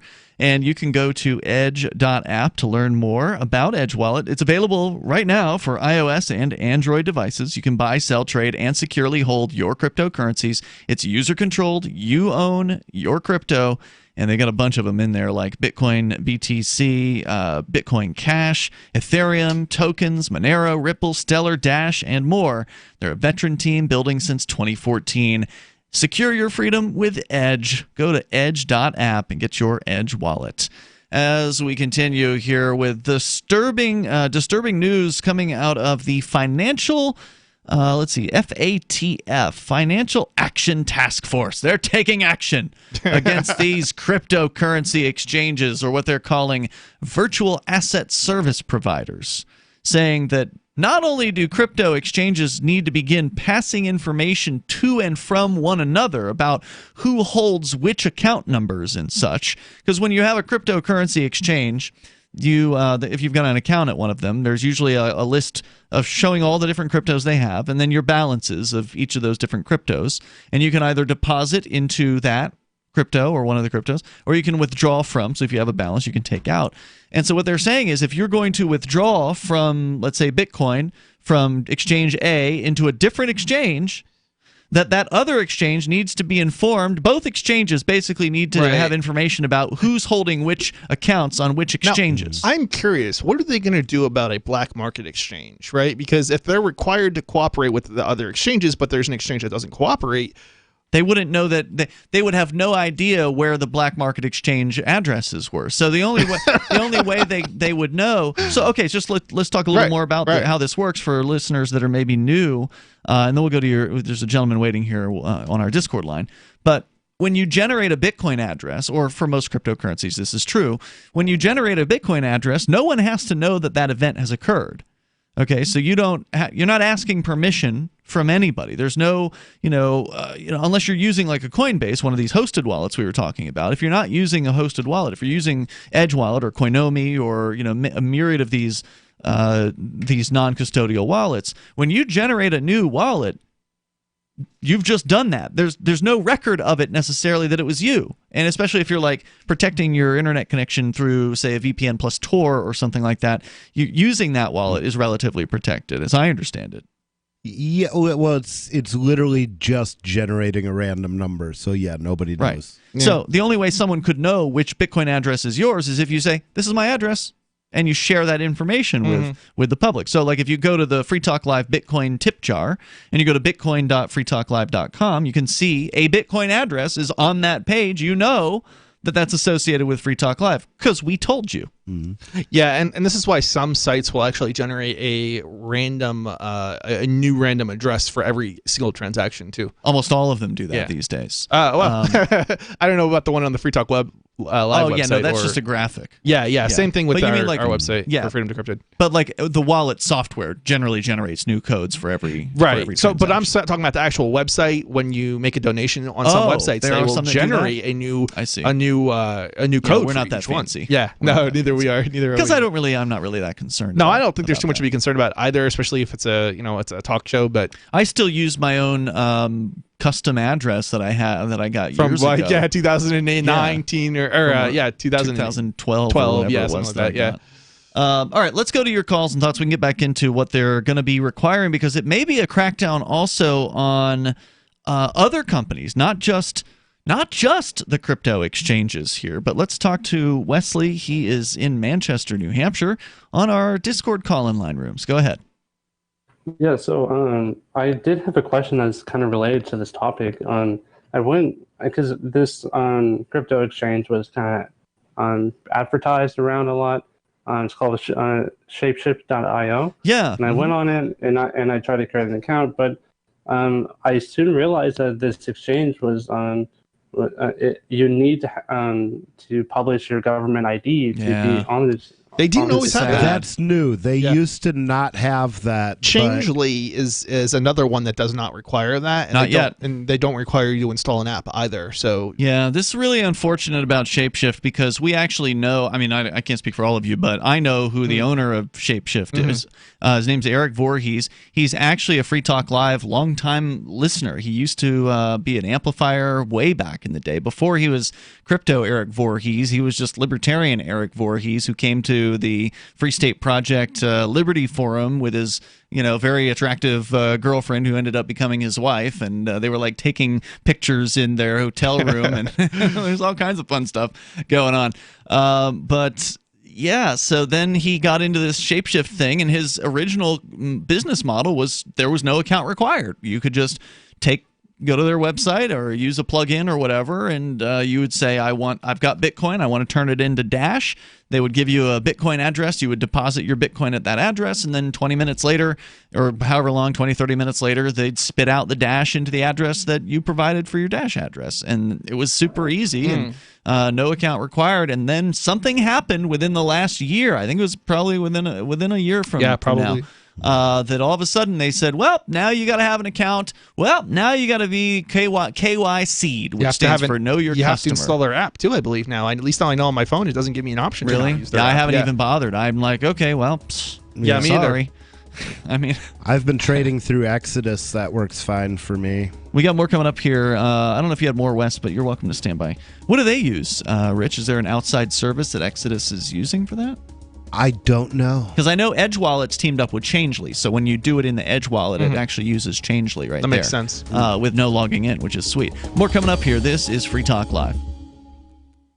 Do you own a timeshare? Well, you probably now realize it wasn't a good idea, and the financial strain it's putting on you and your family has you stressed, and you probably think there's no way out. This is Steve Sanchez, and you know I've been an advocate for hardworking Americans just like you for 27 years, and there's a way out of this financial nightmare, and my friends at Wesley Financial, the leading timeshare cancellations company in the country, can help you cancel your timeshare guaranteed. Being lied to, misled, and pressured into buying a timeshare doesn't have to be your story, but freedom of being out of it can be. I have a special free information kit that will give you the step-by-step process that Wesley Financial uses to get you out of your timeshare guaranteed. Call 1-800-501-6100. That's 1-800-501-6100 or visit stevesanchez.info. You don't have to have the financial nightmare of a timeshare any longer. Wesley Financial can help you get out guaranteed. Call 1-800-501-6100. Would you like to get back that full head of hair from years past? Introducing Reveal from GCNLife.com. Beverly Hills dermatologist Dr. Nathan Newman invented Reveal, which contains polypeptides with natural botanicals and no parabens, sulfates, silicones, or dyes for a salon-quality hair growth product. Reveal. Here's Dr. Newman. I have treated a lot of patients who lose their hair and they lose their confidence. We've created a unique set of polypeptides, which we call HPT6. The HPT6 contains the polypeptides from 6 different plants. The scalp infusion treatment should be used on wet or dry scalp. The Reveal hair care system is designed to be used for men and women alike. Get Reveal at GCNLife.com with a 30-day money-back guarantee. So try Reveal today at GCNLife.com or 844-443-6637. Plus a discount up to 25% off for Reveal at GCNLife.com or 844-443-6637.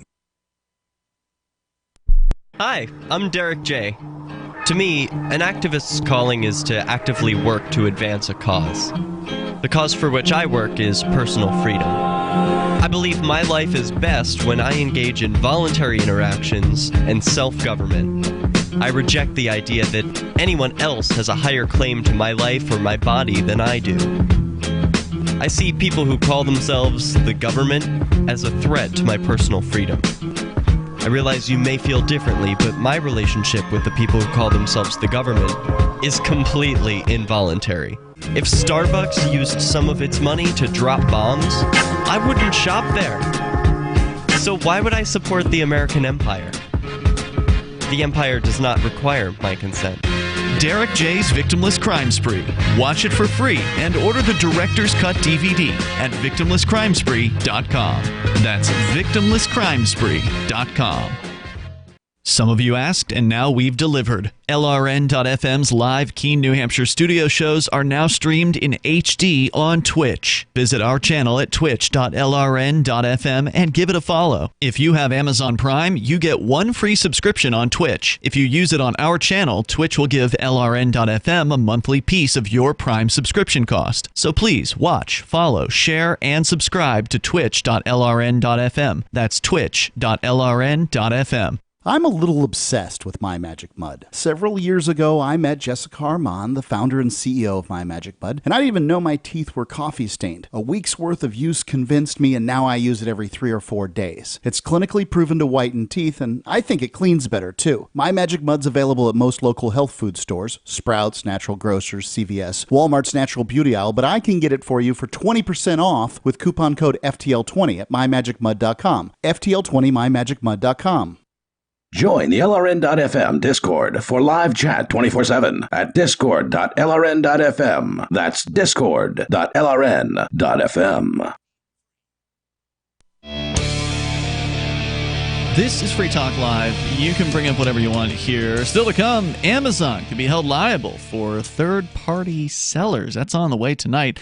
With you in the studio, it's Ian. Nobody. And Chris. We've been focusing on cryptocurrency, specifically on the regulations that may be coming down, unfortunately, due to this FATF, Financial Action Task Force, a organization of 37 governments, which are, of course, criminal enterprises around the planet that are coming together to try to create new regulatory burdens for cryptocurrency exchanges around the planet to obey. And it's disturbing. It's probably going to be nearly pointless because I've actually got an interview here with you talked about the cryptocurrency exchanges and what they had to say about it. I found a gentleman who works for a cryptocurrency exchange. He is a regulatory affairs counsel, so he's an attorney that deals with compliance issues. And he's got a few choice words to say about this particular regulation here in a moment. We'll share that with you as we continue. Of course, you're welcome to join us here. Our number is 855-450, free like freedom. We also have the Discord on-air call-in line rooms over at discord.lrn.fm, and that's where Wes is in Manchester right now. He's on the line with us. Wes, you brought up the issue of these exchanges like Shapeshift that have been completely unregulated, and then all of a sudden, and even run by a libertarian. Like Eric Voorhees has been to the Porcupine Freedom Festival. He's a pretty liberty-oriented guy. He actually did move, I believe, to New Hampshire for some amount of time, and since I think has moved to Europe, or maybe Colorado.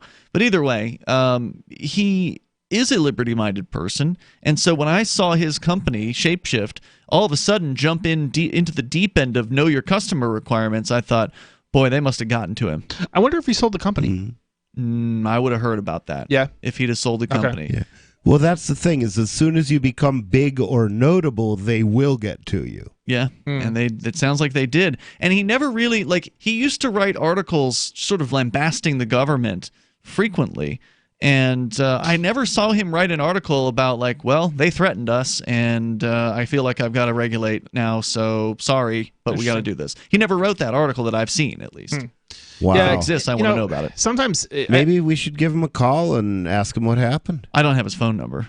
Okay, but that's an interesting idea. I would love to hear the real story. I'm sure there's the official story that they are allowed to say, and then there's probably the real story. There's not like there's any information on the website or anything like that either. So, what do you mean about the regulations? why they changed the way that's what I'm saying. I've never seen an explanation about it. There's not really any. There's not a lot of information though in general. They don't. I don't think they have a blog or anything like that either. So it's not even like. I think they do. They'll announce new features and things like that. Okay. Anyway, go ahead, Wes. I don't know if you had more you wanted to say about that.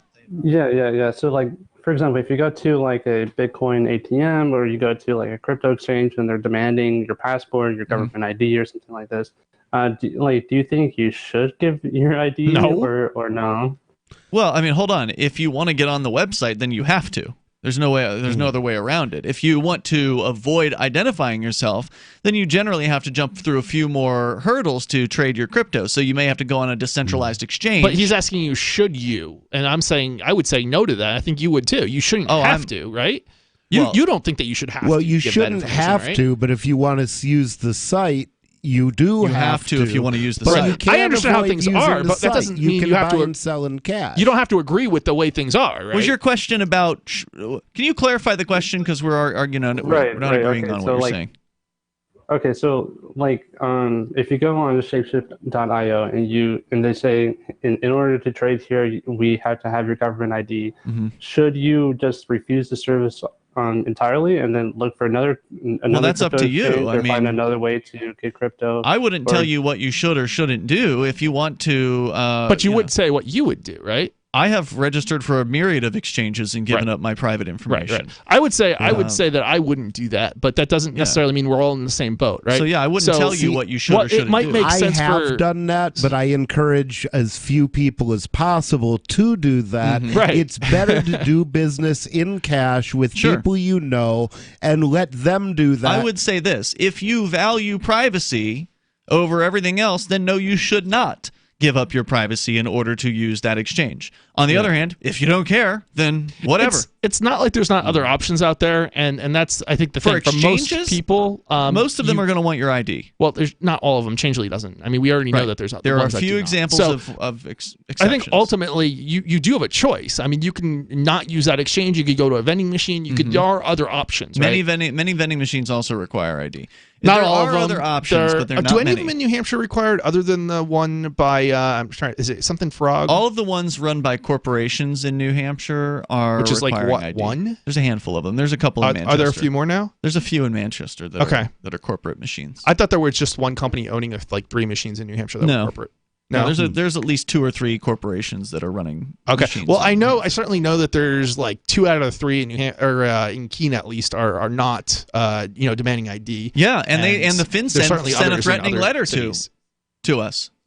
Oh, are you talking about which one are you talking about? FinCEN sent a threatening letter to the operators in New Hampshire. Was it to everybody or was it just to FinCEN, the Financial Crimes Enforcement Network? Oh, yeah, they did. That's people. Right. Yeah, they sent a letter to every operator in New Hampshire that is unlicensed, which is most of them. Right, because the opinion of people here is that you don't have to be. That's correct. It's also the opinion of the Banking Commission in New Hampshire. And that of course, that's at the state level they're probably talking about. And at the federal level, the people who write the rules basically are saying otherwise, even though you disagree with, or at least a lot of people here disagree with it. That's correct. Yeah. So, Wesley, the answer is what should you do? It depends on what you value. If you value financial privacy and anonymity, then do not give them your information and find alternative methods, like Rich Paul said, use cash in person, or use Changely, or use, I think there's probably still local.bitcoins.com. I was just about to say that. Yeah, I don't know what's at local.bitcoins.com. I've never been there. I'm sorry, local.bitcoin.com. Yeah, that's a website that allows you to buy and sell Bitcoin Cash. That one's pretty anonymous because the conversations between buyer and seller are encrypted. So and there is no know your customer, That's so correct. they have no information to give to third parties. Yep. I just got listed on that today. Did you? Yep. Oh, cool. What are you selling or buying? Both. Oh, really? Cool. Yeah, cool. What method? Small amounts, cash in person. Only cash in person. Yeah. Okay. Well, right now, only cash in person. My intention is to start doing PayPal. High risk. Ooh, that's risky. Well, the thing is, what you do is you do it high. It's a high risk, so you give it a high markup. That's what Aria was telling me. Aria says she's doing like 150 to 200%. Wow. Yeah. So that's the thing. That's what inspired me to get in there as well, because at that point, what you do is you put aside, like, when there's high counterparty risk, you put aside like half of your profit from each trade. Yeah. And you keep doing that case. until somebody beats you. Yep. And then once you've been in business for a while, you'll know if that fund is growing or shrinking. If it grows too much, bleeds some money off. That's called a slush fund. I see what you're saying. That makes sense. Or until they shut you down. Legally, it's not slush fund in a nefarious purpose. Well, as long as you don't, a place to keep some money. As long as you don't tell PayPal that you're using Bitcoin, then they probably aren't going to find out. I think at a certain point, if your business actually grows sufficiently, and you're talking about large cash transactions, I think if you start moving a lot of money through PayPal, that they're going to make it their business to find out what you're doing. Yeah, I mean, they're all NYC, know your customer. I mean, all these large banks and they were PayPal another and company. They were libertarians. They wanted to be, and probably still are, libertarians. But the thing is, once you've got $1 billion company, it's like, I don't even know how you can say that once you get listed like on a stock exchange and everything else. At that point, it's not even like there's like a centrally, the person who's, there's not essentially, the owner or whoever controlled it before no longer controls it. I mean, it's in out a of lot their of cases anyway. Well, I'm talking about the original CEO and the visionaries who started the company. So this was before it was before it was public listed. As we've all before seen, it lost its soul and became a corporation, not a proprietorship. Because literally, you become a disembodied person. Okay, but there's a difference between a corporation. Just because it's a corporation doesn't necessarily mean that it's not controlled by a single entity or a single person, I should say. Whereas on the stock, once you're listed on the stock exchange, you're probably. But we've all if your founder stays on as CEO, then he's almost certainly in charge of the company still. Sure. Yeah, We've all they have seen a it, majority though, of the stock still. where Possibly, a business will completely go in a different direction after a board takes over. Right. It may have had a vision by its founder, but as soon as that founder's off the reservation and the board's in charge, then it could go in a completely different direction. Yeah, that's a hostile takeover where you take over and you just sack everybody who is in charge and put your own people in. Well, it may not have even been hostile. It might have just simply been the way things went. Yeah, and even with VC money and things like that, you can lose control too. When they're being beholden to investors and things like that. Yeah. 855, 450 free. Let me look at McAfee, right? Like the company still bears his name, but he has renounced it. Right. Yes. How do I get this antivirus off my computer, John? 855, 450 free. Like freedom. Hour 3's next. It is Free Talk Live. Thanks, Wesley, for the call.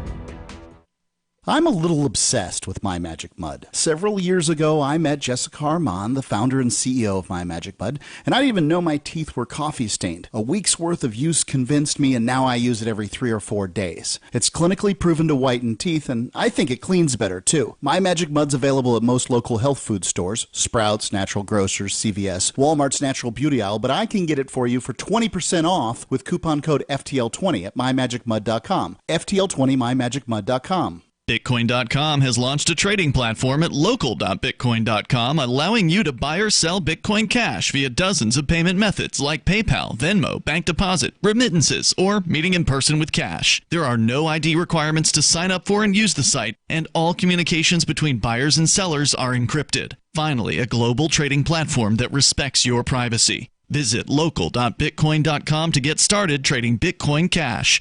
local.bitcoin.com. There are basically 2 types of advertising, direct response and branding. Radio's great for direct response with its low cost to listener ratio, but audio can't be beat for branding, which is a longer term endeavor. You want to be the first thing that someone thinks of when they think about your product or service. If you have a local business that you want kept top of mind in your community, call the station. If you need national reach, Free Talk Live's got around 200 radio stations, millions of monthly listening sessions, can suit all budgets, and if we don't think we're right for you, we'll tell you. Email me, mark@freetalklive.com. So you've heard all 3 hours of the latest episode of Free Talk Live, and you're still hungry for liberty-oriented audio content? Did you know that we have another 24/7 audio stream at LRN.FM? The Liberty Radio Network airs the latest episodes of some of the best liberty-oriented podcasts on the internet around the clock. In addition to recorded content, you'll also hear live shows like Free Talk Live, originating from our Keene, New Hampshire studio. So listen anytime at LRN.FM. That's LRN.FM. You're listening to the live edition of Free Talk Live. Hour number 3 is next after the news here on the Liberty Radio Network at LRN.FM. This is the Liberty Beat, your daily source for liberty news and activist updates. Produced in partnership with SNLS News and listeners like you. Online at libertybeat.news and snls.news. I'm Mick Murrow with your latest edition of the Liberty Beat. Gold is trading at $1,402, silver at $15.03, and Bitcoin is trading at $11,279. Today's prices are brought to you by InnoScale. Take off with Managed Cloud. Looking for a safe, secure way to store your important files online? Let InnoScale handle it for you. Their high-availability cloud servers are the perfect solution for clients needing one or more secure, scalable servers with built-in hardware failover protection. For details, see them online at innoscale.net.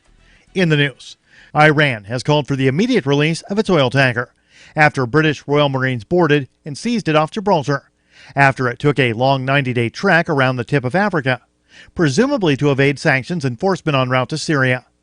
Authorities had accused the Grace 1 supertanker of illegal smuggling, as it had reportedly been transporting some 2 million barrels of Iranian oil. The anti-media reports that Iran's foreign ministry had immediately summoned the UK ambassador over the incident, saying the move was unacceptable. An official statement of protest called for the immediate release of the oil tanker, given that it had been seized at the request of the U.S., based on the information currently available.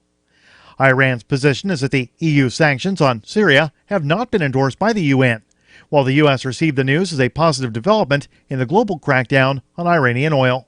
But Syria and Iran, as well as some Arab commentators, have shot back that some of the few dozen Royal Marines seizing the tanker by fast roping it on a helicopter amounts to piracy. The Liberty Beat is sponsored in part by Brave Botanicals, high-quality kratom and CBD at reasonable prices with excellent customer service. Brave Botanicals is activist-owned and mission-driven and believes so strongly in the power of kratom, they're giving it away for free. Just go to freeounceofkratom.com for a free ounce of kratom delivered to your door. Just pay shipping. That's freeounceofkratom.com. This is the latest edition of the Liberty Beat. Find us online at libertybeat.news and snls.news. Your news now continues. The Brazilian government is targeting one of its biggest critics, journalist Glenn Greenwald, in a move decried by observers as an intimidation tactic designed to stifle opposition to right-wing President Bolsonaro. The Government Finance Ministry's money laundering unit was asked by federal police to investigate Greenwald's finances. That's according to a report Tuesday by O Antagonista. The right-wing Brazilian news site said the investigation would focus on whether Greenwald paid for access to leaked records he used in reporting on the Bolsonaro government's Operation Car Wash sting.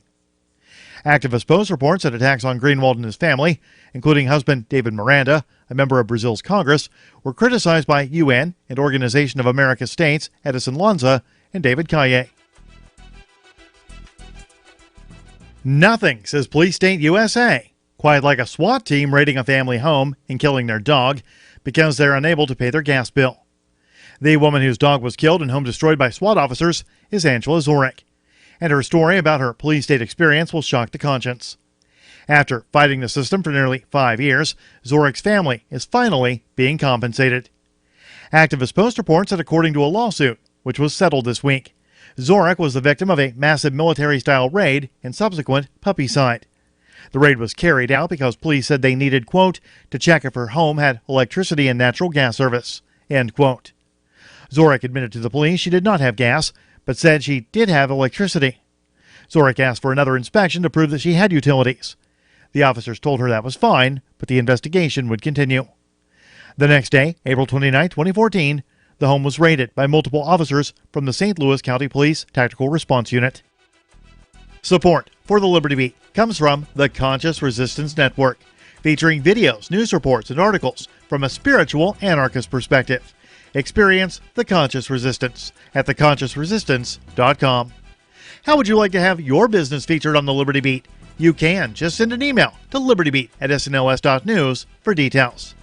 This is the Liberty Beat, produced in partnership with SNLS News and listeners like you. The Liberty Beat is online at libertybeat.news and snls.news. I'm Mick Murrow, reporting for the Liberty Beat, reminding you, spread liberty with a smile.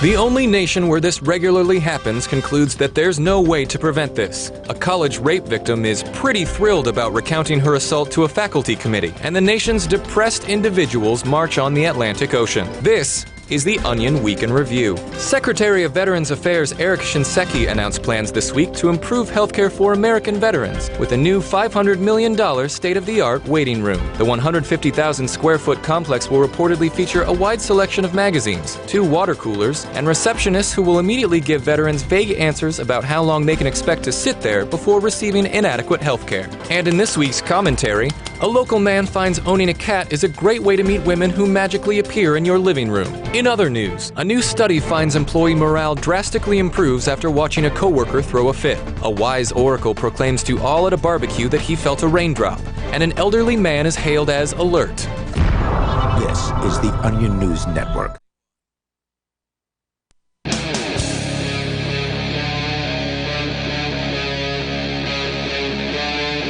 Free Talk Live.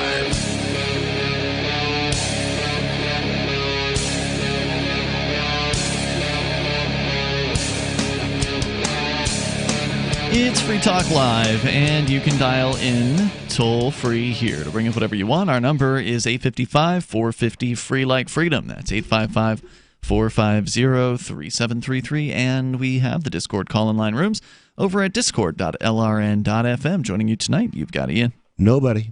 And Chris. And we've been talking about cryptocurrency financial regulations coming down on the industry, specifically the FATF, which is an organization I had never heard of before the last few weeks, the Financial Action Task Force, which is a 37-member nation government gang that is completely unaccountable. I mean, the higher up you go with governments, the more unaccountable they become, right? Like your local government, you can kind of know where your city councilors live, so they're a little more accountable. State level, not as accountable, but you can still get to the state capitol if you need to appear and talk to them or whatever. Federal government, almost totally unaccountable. Your vote means nothing. They are almost untouchable. You can't really change that system, even if you try very hard and spend a lot of money. That's why we need AR-15s. And well, they've got a lot of guns too, Rich. But yes, they do. But and then, of course, the global government, this FATF, Financial Action Task Force. This isn't even an elected body. This is just a government bunch of goons, financial dorks, regulators getting together and deciding that they want to put a bunch of regulations onto the world of cryptocurrency exchanges. They want to make it as inefficient as the banks they work for. Yeah, exactly.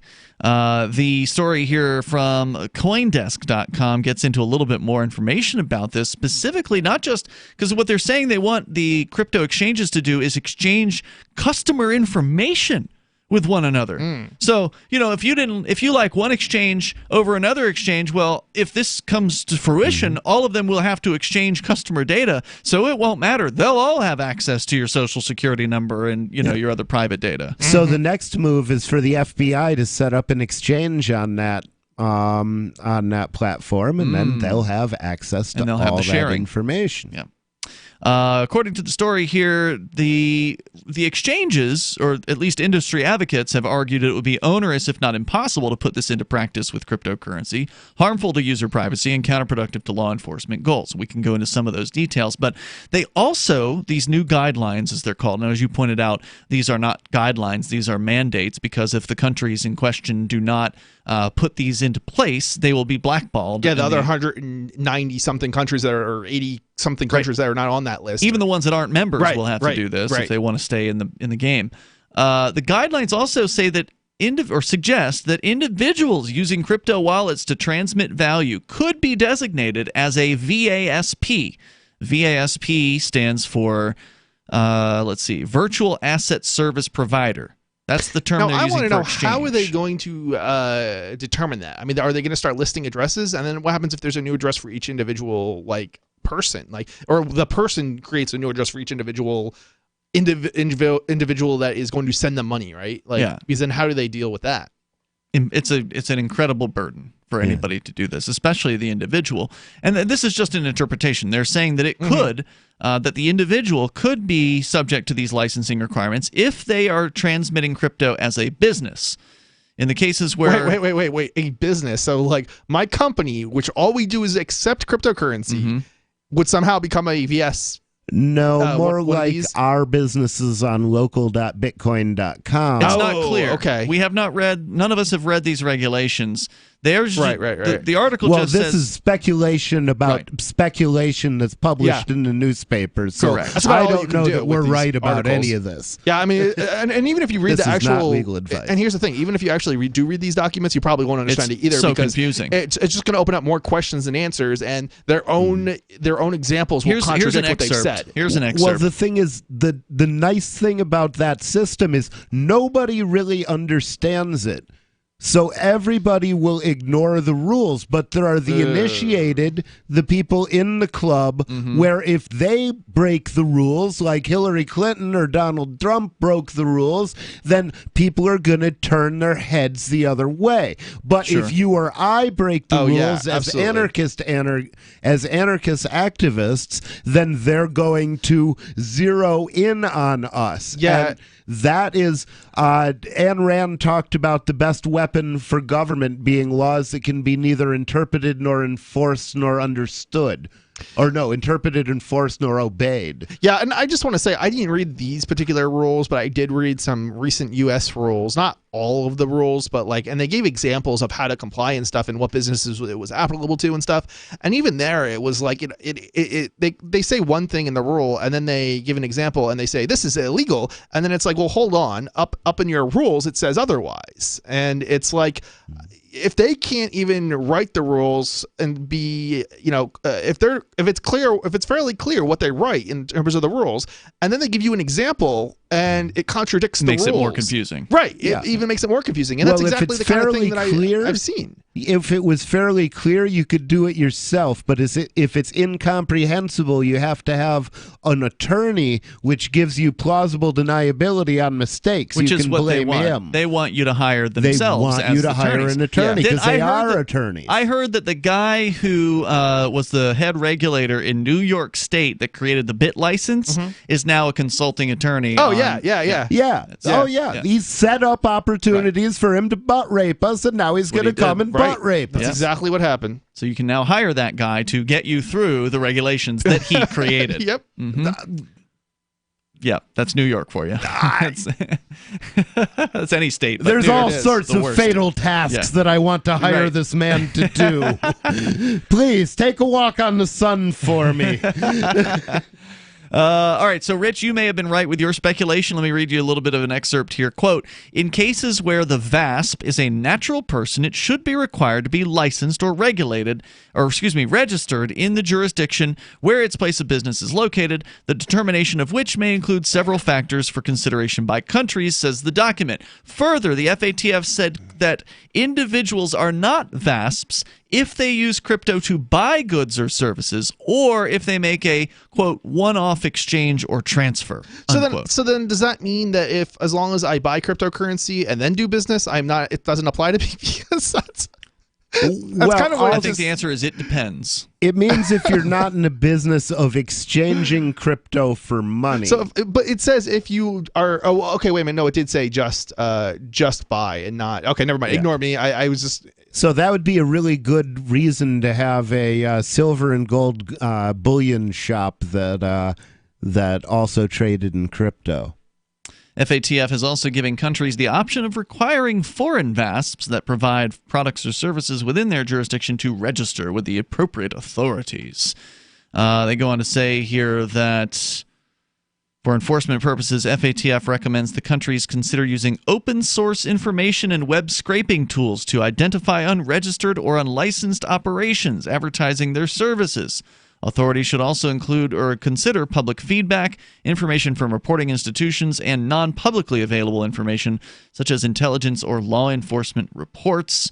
The guidance even addresses services designed to obfuscate the origin of crypto transfers, saying nations should make sure that providers can either manage or mitigate the risks of transfers that use mixers, tumblers, or similar tools. Quote, if the VASP cannot manage and mitigate the risks posed by engaging in such activities, then the VASP should not be permitted to engage in such activities. So here's the thing. That means that no VASP is going to be able to operate because no VASP is going to be able to comply because the users are not going to comply. And if the users don't comply, then how can the VASP, comply? It's going to be very difficult for exchanges to operate under these rules. It doesn't seem like it's possible to me. It's just, I mean, if I receive funds from somebody who used a mixer, for example, and then I want to transfer that to a exchange, well, that exchange would have to deny those funds. Because they'll look at the chain and they'll say, oh, this came out of a mixer that we know exists, so therefore... Exactly. But if you're using a decentralized exchange, none of that really applies. And they would have to know the addresses inside of the mixer, which is unlikely they would know anyway. Right. But, no, I don't know about that. The point of the mixers is you're not supposed to know. Well, if you put your own coin through the mixer, you can find out those addresses, right? Then they could change them over time. They don't have to keep using the same addresses. Yeah. So it just seems like it's becoming an unworkable system for VASPs, which basically will make them either go out of business. We'll talk more about it. Come on, Free Talk Live. Don't you hate that feeling in the pit of your stomach when the police pull you over? Most people have no idea how to handle it properly, and they promptly get fed into the municipal fee-generating meat grinder. Or maybe you recall that feeling you get when you go to the mailbox and see one or more letters from the IRS. You get a sense of impending doom, don't you? So let me ask you, if you could learn how to use the law to beat the IRS, traffic tickets, almost any courtroom scenario, collectors, credit card debt, and even mortgage debt because of fraud perpetrated against you, would that be worth knowing about? Don't laugh. Investigate. Check out the life-changing benefits of the Lighthouse Law Club at their website, lighthouselaw.club. That's lighthouselaw.club. And while you're at it, visit the Lighthouse Law Club YouTube channel. You might be in for a pleasant surprise. Are you concerned that the values that made America great are no longer taught in schools? Well, I am, so I got my son the Tuttle Twins children's book series. My name is Jack, and I'm 11, and I just finished the Tuttle Twins series. It taught me about liberty, free market economics, and entrepreneurship. Give all the young people in your life a chance at reason and clear thought, because they're not going to get it at school. There are 9 books in the series, and each one teaches a set of ideas that children aren't getting elsewhere. Go to TuttleTwins.com and use coupon code FTL to get 40% off. That's TuttleTwins.com. I want to tell you about my favorite cryptocurrency wallet, Edge Wallet, at edge.app. Edge is the wallet I use more than any other, and that was true long before Edge Wallet became a sponsor of Free Talk Live. Edge Wallet allows you to buy, sell, trade, and securely hold your cryptocurrencies, including Bitcoin, Ethereum, tokens, Monero, Ripple, Dash, Bitcoin Cash, and more. It's available for both Android and iOS, and you can download it via the Play or App Store or via Edge Wallet's website, edge.app. Secure your freedom with Edge Wallet. This is a special alert for business owners, consultants, coaches, folks planning retirement, entrepreneurs, and anyone who is saving and investing to build a financial future. You are likely aware that financial privacy for most people has recently died a miserable death. And let's face it, without privacy, there really is no security, is there? Bankrupt governments and banks on the verge of collapse are perhaps the biggest threat to your financial future today. The Lighthouse Law Club recognizes this and has been working diligently to provide safe, secure, and productive tools to ensure your privacy, your financial security, and your future financial well-being, despite the catastrophes which many people fear are looming ahead of us. Find out more with a variety of free videos on the YouTube channel for Lighthouse Law Club. Just search YouTube for Lighthouse Law Club and secure your future today. If you want to know the latest about Free Talk Live before we go on the air, all you need to decide is how you want it delivered. It's your choice. Visit news.freetalklive.com to receive our usually weekly news updates by email. Plus, we have a Twitter account at twitter.freetalklive.com, and you can follow us on the decentralized Mastodon platform at toot.freetalklive.com. So please follow us at toot.freetalklive.com and sign up for our emails at news.freetalklive.com. What do you shop for that you could otherwise buy at Amazon? Pretty much everything, right? Amazon has competitive pricing and they deliver, and that's a big plus. If you could plan ahead in your shopping, would you be interested in saving up to 33%? There's a catch. You have to do your shopping in Bitcoin. But imagine those savings. It's like a huge raise. All you have to do is go to saveatpurse.com. We've saved thousands, and you can too. Plan ahead and save. Saveatpurse.com. Live video of our key New Hampshire-based shows is streamed on DLive. Please follow and share at dlive.lrn.fm. That's dlive.lrn.fm.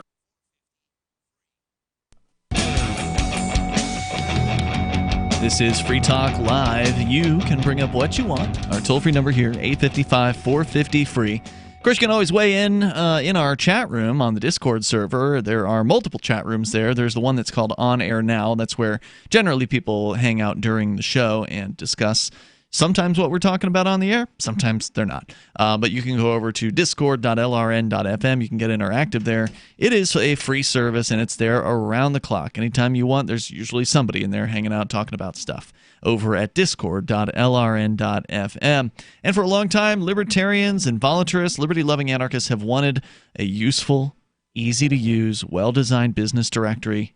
There were a few really bad attempts at this over the years, and now there's a really great one called Liberty.menu. It is a tool for the Liberty community, and it's only for individuals who reject the initiation of force and who agree to abide by the ethics of the non-aggression principle. At its core, it's a directory for events, businesses, digital content, and more. So whatever it is that you do, you got a business, you got an event you're promoting, maybe you create some stuff for a YouTube channel or your podcast, put it up there at liberty.menu. It's free to use, so why not? Unless you don't want people to know that you care about freedom, unless you don't want free publicity, go to liberty.menu, and you can use code FTL. Get yourself a special Free Talk Live listener badge. That's liberty.menu with code FTL.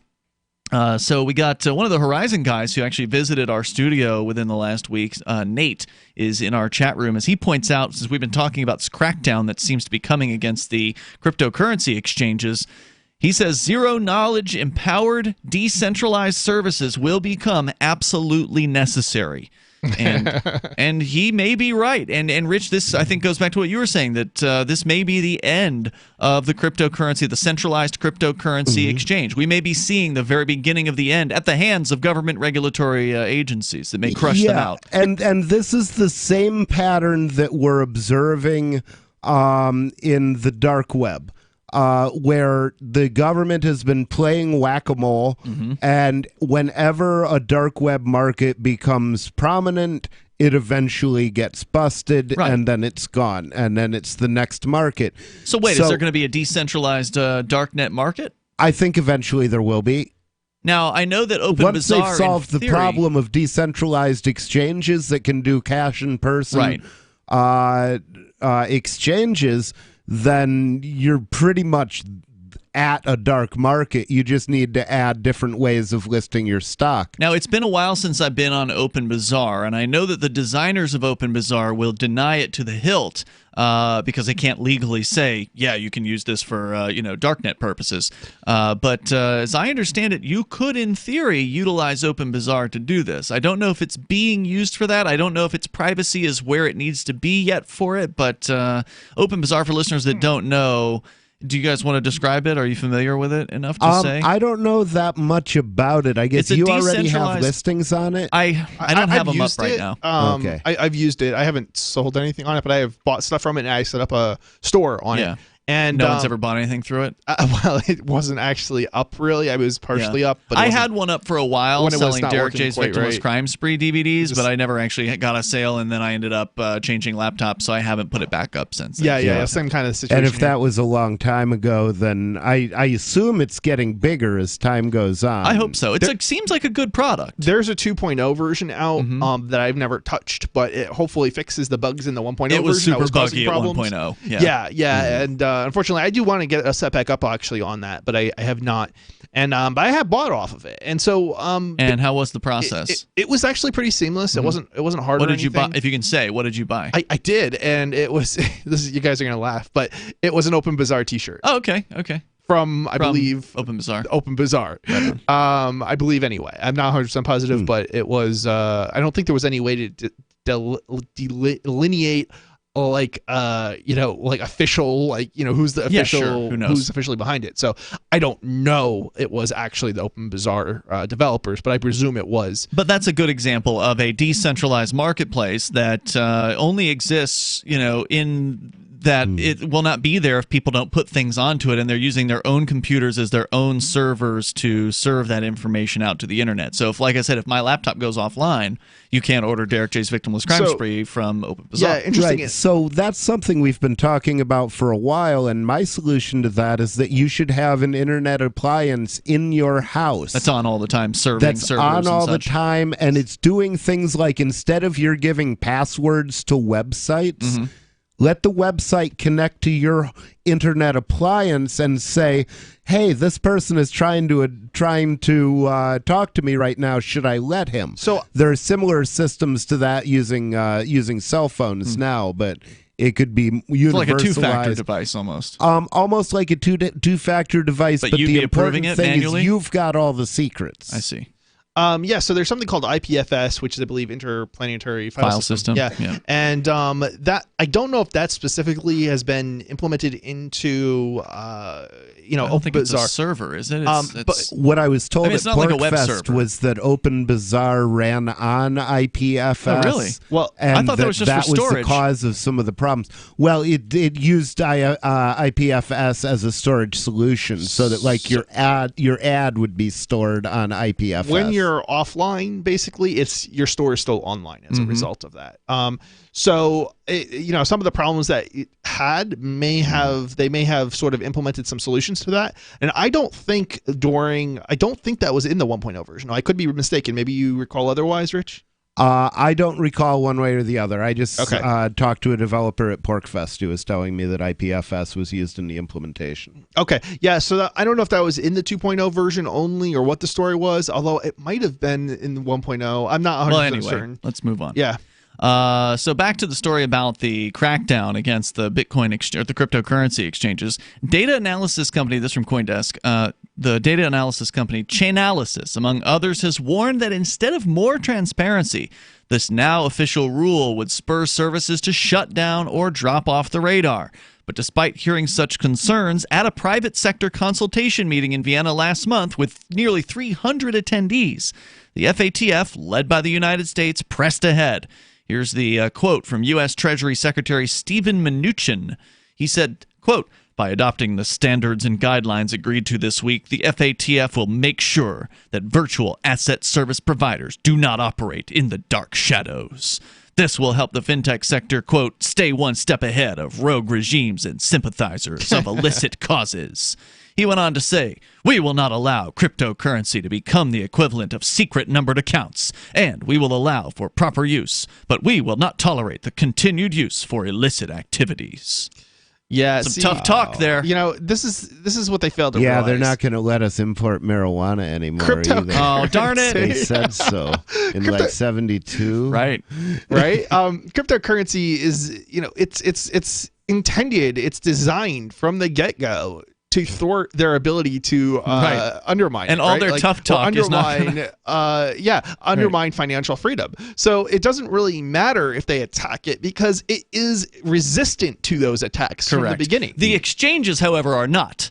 That's true. The cryptocurrency itself is impenetrable from those attacks. Yeah. But the exchanges are centralized by their nature, and so therefore they will either have to obey the regulations as best as they can or shut down entirely. But you don't need an exchange, and that's what they're forgetting. You can have decentralized solutions like local.bitcoin.com, sure, and other means. And even if they shut down local.bitcoin.com, or contact me.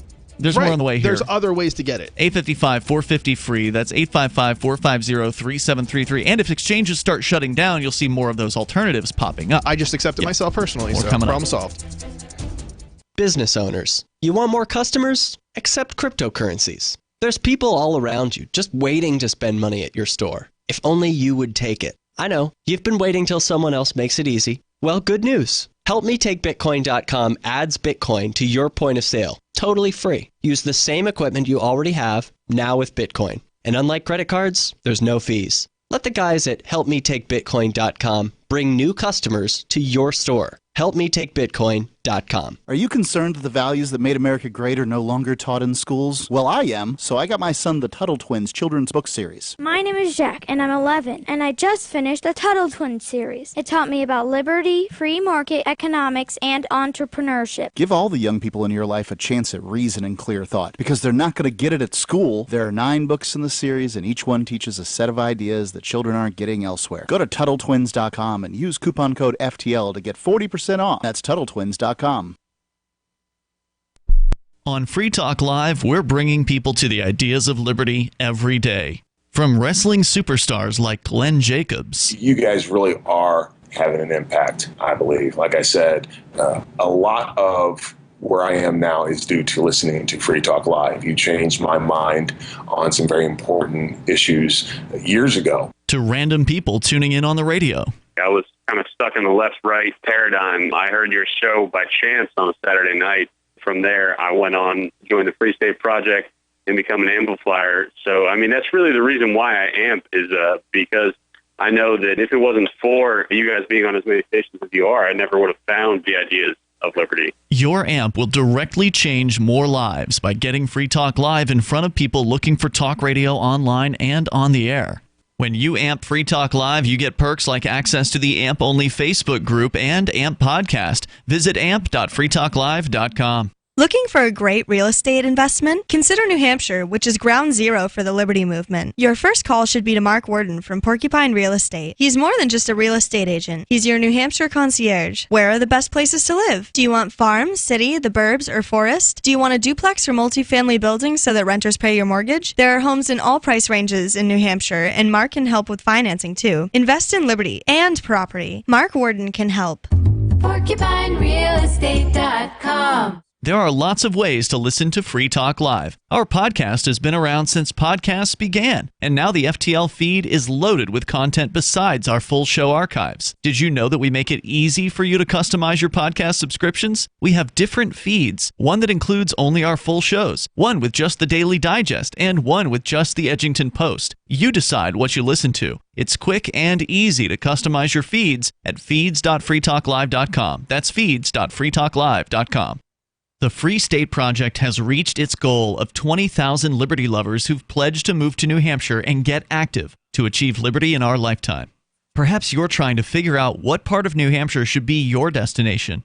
If so, consider Keene. You'll find more than 150 reasons to move to Keene at move.freekeene.com. Keene is famous for its historic, publicity-generating activism, as well as being the liberty media capital of the world. It's home to freekeene.com, New Hampshire's destination for liberty activism, news, and opinion. For years, we've been compiling over 150 reasons to move to Keene at move.freekeene.com, where you'll learn about some of what's happening here and what makes Keene a great place to live. If you love liberty, you'll probably enjoy anywhere you end up in the Shire. But do your due diligence first. Please visit move.freekeene.com for the full list of over 150 reasons to move to Keene. That's move.freekeene.com. You're listening to the best liberty-oriented audio streamed around the clock, on the air, and online. This is the Liberty Radio Network at LRN.FM.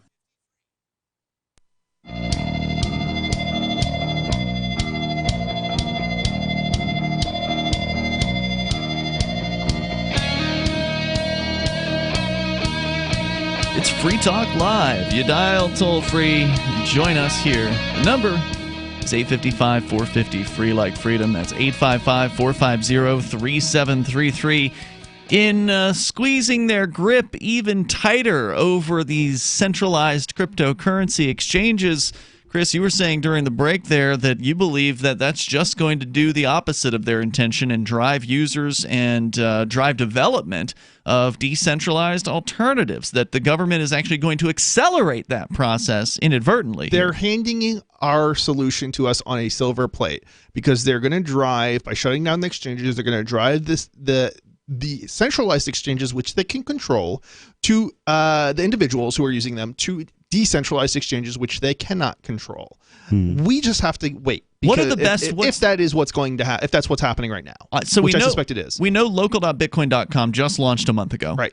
And that's not a decentralized exchange. No, it's not a true decentralized exchange. However, it is a protected exchange, and it's not KYC, know your customer. And I don't know they have to be, because they're simply facilitating trades. They're not in and of they're themselves also in Japan. an intermediary. They're not, right. They're registered in like Sweden, and the offices are in Japan or something like that. Yeah. They're not holding customer funds. Right, exactly. So there's no know your customer requirements. Right. Because they're just connecting you buyers and sellers. Sort of like how Uber connects, a driver with a rider. It's like if I bought some cryptocurrency off you.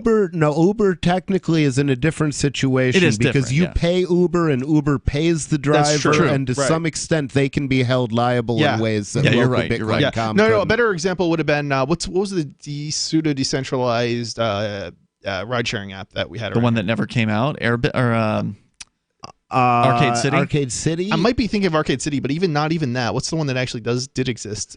Cell 411. Cell 411 has. Was that it? Yeah. I think Cell 411. That might be a better example, but that wasn't really decentralized. Right, because it's still their central server that's serving all that. But you did pay the driver directly, as opposed to going through them. That's true. It was more decentralized than Uber. Right. That was the only reason. That would be the equivalent. Sort of like right because They're just a matchmaker, basically, is what local.bitcoin.com And that's is doing. that's an exact equivalent of local.bitcoin.com, I would say. And it's a matchmaker with privacy and encryption. So that's a step in the right direction, and I think it's a good one. And then for these decentralized exchanges, I still haven't really taken the time to see what the competition was like, because I'd heard that Bisq was the biggest one, and then when I went on there, I was pretty underwhelmed by the amount of options. So if somebody knows of a better one, please let us know what's the number one. Maybe it's not Bisq. Maybe there is one that's like pretty busy now. I don't know. But if there's a better one, you're welcome to drop it into our chat room over at discord.lrn.fm. There's actually a cryptocurrency centric chat if you want to drop that in there later on tonight if you got a recommendation for us. But as is being pointed out here by Serhiy Mokhenev, who is a regulatory affairs counsel at CEX.io, which is a London-based Bitcoin exchange.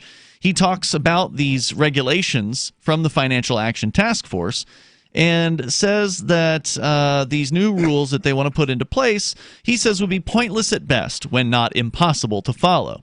Listen to what a law enforcement expert has to say. He then cites, let's see here, Jarek Jakubczak, the strategy analyst at Europol, the European Union law enforcement agency, who says, quote, identifying owners of non-custodial wallets in majority cases simply cannot be done by private companies with reasonable certainty.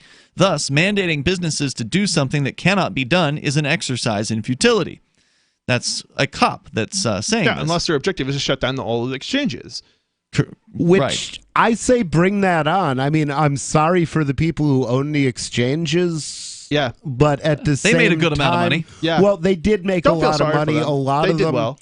And the truth is, if the exchanges get regulated out of business, then the decentralized exchange market will take off. And that one can't be stopped. Identifying owners who send transactions from one identified party to another is feasible, assuming that the tracing tools correctly cluster and identify the entities, which they frequently don't. However, if the exchanges are sharing databases, then they would be able to at least identify their own accounts amongst one another. Jakubczak told me, of course, this would entail restricting user privacy and allowing businesses to exchange sensitive, personally identifiable information with one another, which is a pretty scary idea, that if you're on one exchange, then every other exchange gets to know it. And to what purpose? This is another quote from this cop. Quote, the majority of exchange-to-exchange transactions are related to trading activities that are naturally not criminal, he says.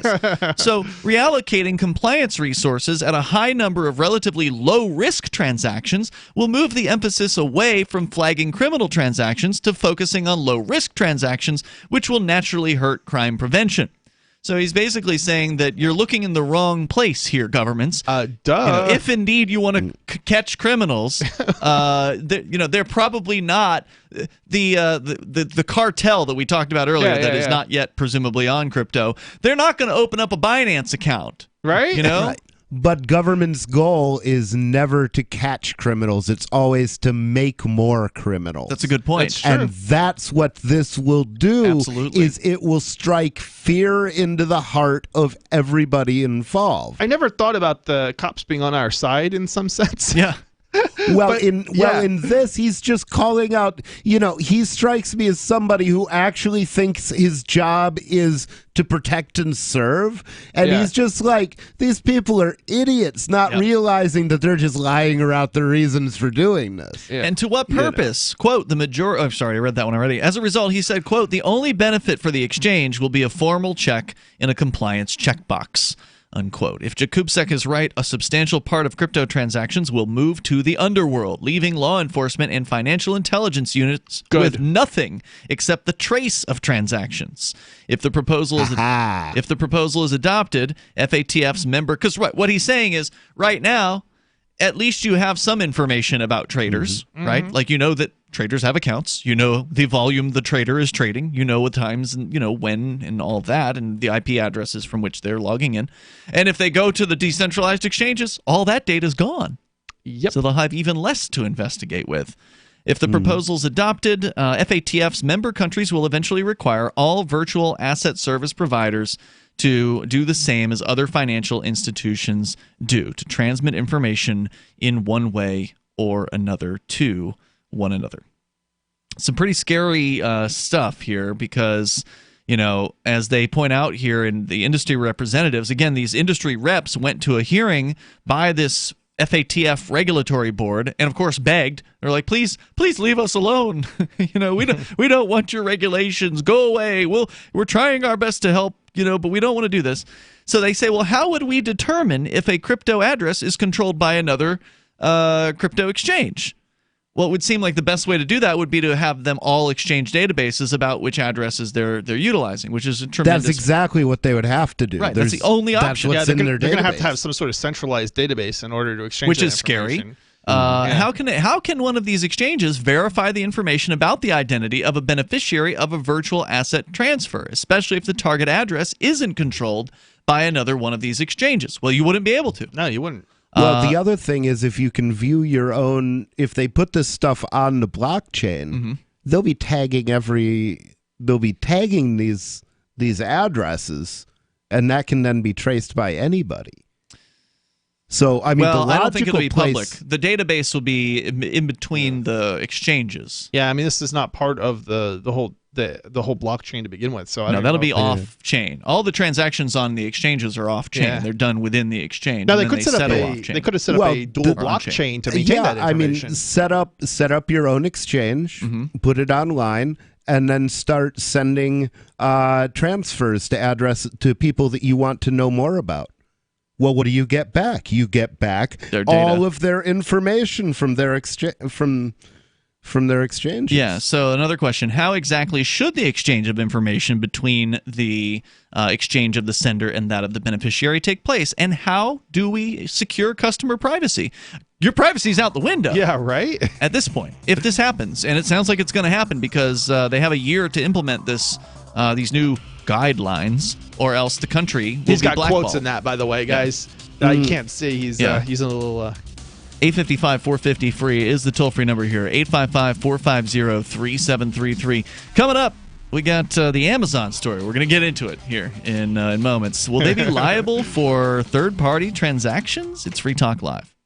Most of you know that heart disease is the #1 silent killer in the U.S. What if I told you for just $54.95 a month you could fight against heart disease naturally? At Heart and Body Extract, we've been helping thousands of people get back to a healthier heart. Don't just take my word for it. Check out all of the success stories at hbextract.com, or to order, call 866-295-5305. That's 866-295-5305. hbextract.com. Don't risk it when you can take charge of it. This is George Norrie from Coast to Coast AM and History Channel's Ancient Aliens, and we're proud to promote amazing energy, nutrition, and skincare products from Jeunesse. Visit gcnlife.com for products like Luminesse. The Luminesse anti-aging skincare line restores youthful vitality and radiance to your skin, reducing the appearances of fine lines and wrinkles with stem cell technology. There's also Instantly Ageless, which works within 2 minutes, reducing under-eye bags, fine lines, wrinkles, and pores. Jeunesse has products to help you with how you look and feel in a very short time. Nobel-nominated Dr. Vincent Jampapa has designed several products helping the body perform better. Jeunesse products have a 30-day money-back guarantee, and they're available up to a 25% preferred price discount. See all of the amazing Jeunesse products at gcnlife.com or call toll-free 1-844-443-6637, 1-844-443-6637. Fellow Patriots, my name is Todd Savage, founder of BlackRifleRealEstate.com. Like you, I was a prisoner of the alt-left sanctuary state until one day I chose to lead my family to freedom.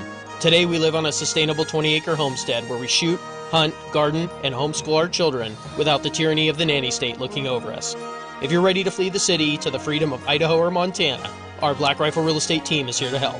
Go to BlackRifleRealEstate.com. That's BlackRifleRealEstate.com. This is Michael Dean from the Freedom Fiends. I've run websites since 1996 and have used over a dozen web hosts in that time. AgristHosting.com is the only one that hasn't broken my heart. Agrist Hosting's uptime and service is stellar. and their DDoS mitigation is the best I've seen. That's important because if you tell the truth in this world, you'll ruffle feathers. And some people will try dirty tricks to silence your voice. No matter what the haters hit us with, Agorist Hosting keeps our websites online. If you have a mission-critical commercial presence or a world-changing activism site, you cannot tolerate any skullduggery. So go with agoristhosting.com. Have a WordPress or blog site, but you're not satisfied with performance or uptime? Or just want raw hosting? Want to pay with Bitcoin? Agorist Hosting specializes in high-performance hosting with personalized service. Go to agoristhosting.com and click on the button that says Get Hosted. That's agoristhosting.com. LRN.FM now has a Discord. Discord is a free text and voice chat platform, and we now have our own server with a bunch of channels at discord.lrn.fm. You can join other listeners as they chat about various things during our live shows, or anytime, day or night. Discord software is available cross-platform, so you can have it on whatever device you want and take your chats anywhere. Join our Discord at discord.lrn.fm. That's discord.lrn.fm. Are you tired of governments murdering people around the world? Stop using their money. There is an alternative. Bitcoin is a stateless, free market, non-political currency. Bitcoin cannot be inflated or controlled by any government. By using their money, you are helping the state. Stop doing it. You have an incredible alternative available now. Learn it, use it, spread it. Get started with Bitcoin at bitcoin.com. That's bitcoin.com. Do you love Twitter? Make sure you favorite the LRN.FM Twitter account so you can receive our tweets at twitter.lrn.fm. That's twitter.lrn.fm.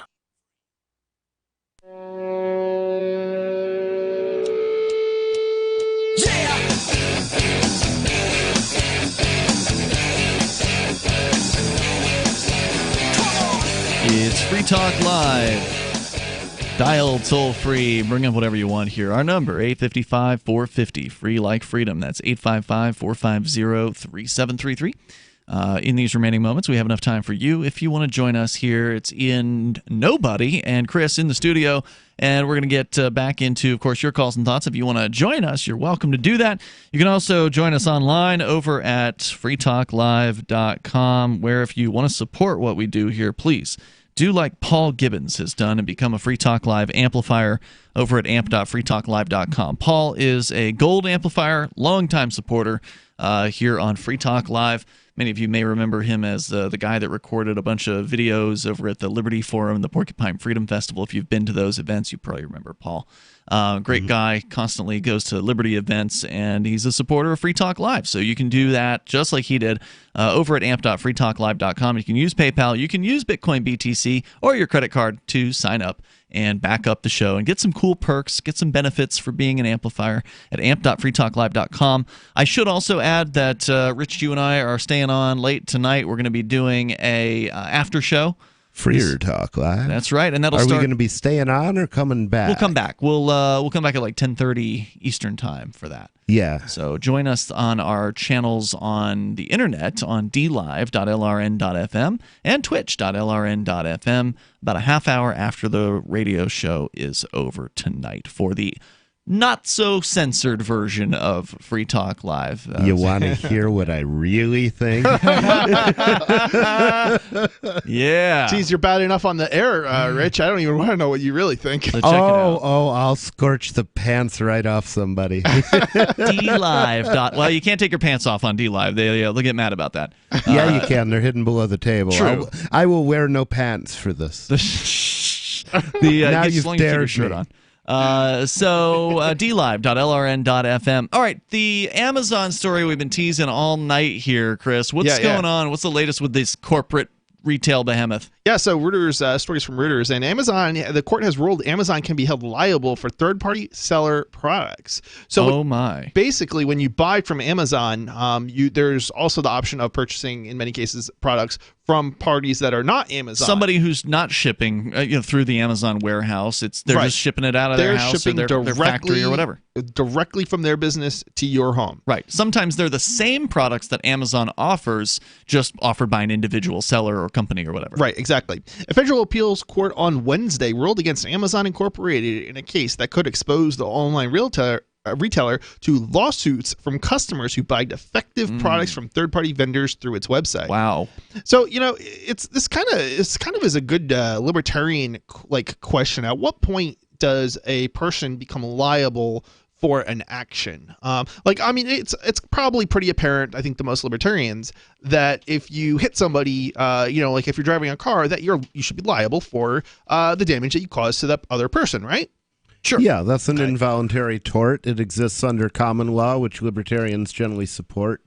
So then the question becomes, well, is Amazon liable simply because you're buying off of you're using their platform to buy from another party? I think that's crazy. I mean, to me, it's tantamount to saying that the flea market should be liable for every product that everybody sells at the flea market. That just seems like absolutely absurd to me. It does, but that's the court system for you, I suppose. What's your thoughts on that, Rich?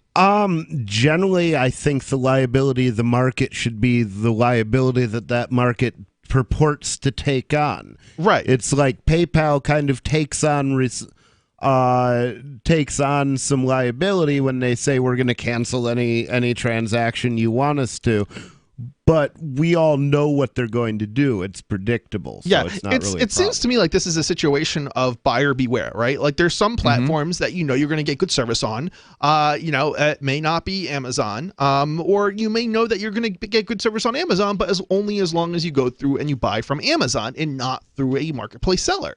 Right. To be clear, though, having known some folks like Conan, former co-host here on Free Talk Live, he's a regular bookseller on Amazon. Yeah. But I think he uses Amazon to fulfill. Maybe he's doing it himself. Actually, I think he's doing it himself now. He used to have Amazon fulfill from their warehouse, but now I think he just does it himself. So he, I believe, is a third-party seller. And then prior to that, James Cleveland, who was a former host, was also selling things on Amazon. These sites like eBay and Amazon have fairly high standards for their sellers. It's not easy to maintain a good rating or whatever. Like you basically can get beaten up by bad customers if a bad customer tries to abuse you essentially and falsify a return or just basically make crap up that didn't really happen or whatever. Yeah. Like they basically side with the customer on almost everything, and it screws these businesses. My company sells not a lot on eBay, but we do sell on eBay at least one product quite a bit and we really only have one product on eBay listed. But the point is, we sell quite a bit of that product on eBay. I mean, not relative to our overall sales, but the point is enough. It's enough. You're we get a shipping lot products. Right. We get products all the time. Regularly. And what I find interesting is how easily people abuse us when it comes to ratings. So normally we probably have a 99 point something rating, but we actually had 2 negatives in the last year based on people who didn't even they didn't even buy I don't know if they didn't buy a product from us, but they totally misunderstood what they bought, and then they got mad about it. Right, they got mad about it. Their own mistake. Right, because of their own mistake, and they talked about. And I don't even think I think what happened actually was they were basically harping on us for a product that they didn't buy from us, that they bought from somebody else, but they also bought something from us. So they basically take it out on you. Right, they're taking it out on us. So what did eBay do to you? They didn't do anything. No. They gave us a negative, but that's still there until it went away because of the amount of time. After a certain amount of time passes, it goes away. But eBay won't do anything about it, even though it was a mistake. The only thing I could do is respond. Can you respond these days? Okay, you can respond, and the only thing, but the problem is your rating is still ding. Right. So we ended up going below that 99%, and that's just, to me, that looks really bad. Now I don't know what it looks like to other people who buy on eBay, but I try to avoid buying from people on eBay that are below 99%. Yeah. Because usually that's when you're going to run into a problem. And even though I know that we always run our operation professionally, that kind of concerns me, the fact that we actually had And it was just unfortunate. It was the only time we've ever gone below 99%. Is this a court ruling going to apply to eBay, where eBay is going to be liable for people selling on their platform? That's insane. It sounds like it. Now, I'm guessing Amazon's going to appeal to the Supreme Court on this. I would imagine so. Numerous other courts, including 2 federal appeals courts, have held that Amazon cannot be held liable as a seller of products from third-party vendors. Unfortunately, this court disagrees, so it's already been appealed a number of times. The new ruling from the Third U.S. Circuit Court of Appeals of Philadelphia, which reversed a lower court decision, appeared to be the first to buck the trend. Well, I guess all we can do is hope to see that the next court will rule. The Supreme Court presumably will rule in the correct direction. This is going to negatively impact prices on eBay and fees, because Amazon's going to respond by raising the fees for third-party marketplace sellers, or getting rid of third-party marketplace sellers entirely. If Amazon's like, we don't want this liability, if it's not making them money, I think it is making them a lot of money. It's making them money. I think they will just raise the fees. Yeah. And so this, but that's going to drive the sellers out if they raise fees. People don't understand that this is going to negatively impact everybody. So if you're looking for the best price, well, you're not going to be able to find it on Amazon anymore. Well, maybe this is once again the same story as we were talking about earlier, with the crypto exchanges being driven out of business, and then the users driving the users to decentralized exchanges. Maybe driving the third-party sellers out of Amazon and driving the buyers away from those sellers will drive people into places like Open Bazaar, a decentralized buying and selling community. I mean, that seems optimistic, but I mean, if this would be something that could result in people saying, well, I'd rather go somewhere where there's no fee, because I don't think there's a fee on Open Bazaar. I would agree. Correctly. I don't know. Yeah, I think there could be a fee in certain circumstances. I think it's a very small one. Yeah, I think there's like an arbitration fee if you end up having to go to arbitration. It's insignificant compared to what you would pay to be on Amazon. It's or eBay, which is like they're both like 15% at least, right? Yeah, 10%, 20% for probably an eBay transaction, and I don't know if it's quite up to 33%, but it's a significant. It's a chunk. It's a lot of money for what. Yeah, and if they're going to have Amazon to cover liability insurance or attorneys or whatever, it's going to have to go up even more. And there's only so much the market will bear. Right. I don't know. Yeah, because if you're paying somebody, by the way, to do this work, like, you hire somebody to put your items that you want to sell on eBay, you're probably giving them 40 or 50% in a lot of cases. And then, that's after the fees get taken out. So you're left with pennies. At that point, because not everybody wants to sit there and box up and ship and list and answer questions about their own items, so they hire people to do that stuff for them. Mm-hmm. Yeah, liability for defective products is generally governed by state law, and Wednesday's decision is based on the laws of Pennsylvania, where the customer, Heather, lives. Yeah, I mean, basically she had a product that blew up on her. She was, I don't know exactly what it was, but it was something like that, or poked her eye out or something. Jeez. And it was a bad situation, but that doesn't necessarily mean that it's not Amazon's fault. Amazon should be liable. I mean, this seems like a cut and dry case, and we obviously didn't get into the appeals court's ruling as far as why they ruled the way they did, but hopefully that won't be upheld. They ruled based on emotion. Yeah, not see you logic tomorrow. and reason. FreeTalkLive.com. We have some good news. The indictments against Ross Ulbricht in the District of Maryland were dismissed with prejudice, meaning they can never be refiled. This is especially good because those indictments contain the only charge ever made that Ross engaged in murder for hire. This was a serious allegation that Ross Ulbricht denies. It was never prosecuted or ruled on by a jury, but was trumpeted by the federal government and the media as if it were proven fact. The Maryland court held these indictments for almost 5 years, poisoning Ross's case and leaving him under a cloud of unproven allegations.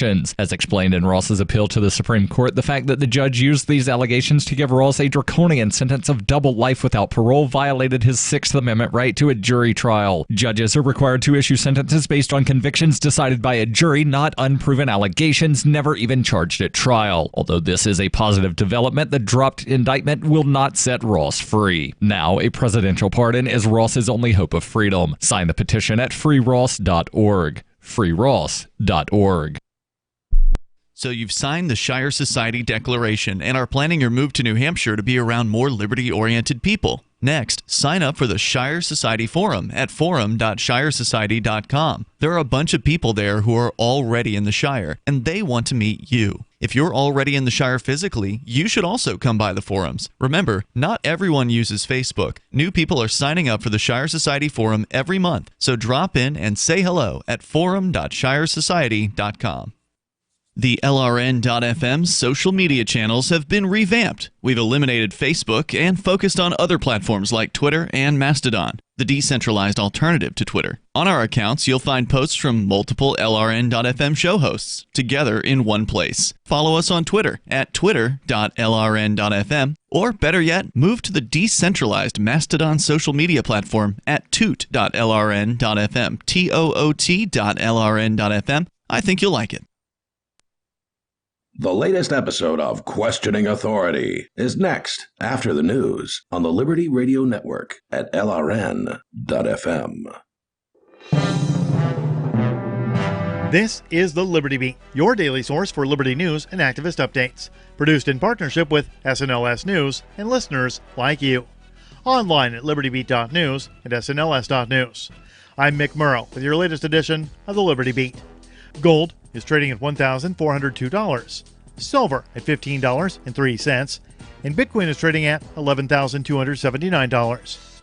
Today's prices are brought to you by InnoScale. Take off with Managed Cloud. Looking for a safe, secure way to store your important files online? Let InnoScale handle it for you. Their high-availability cloud servers are the perfect solution for clients needing one or more secure, scalable servers with built-in hardware failover protection.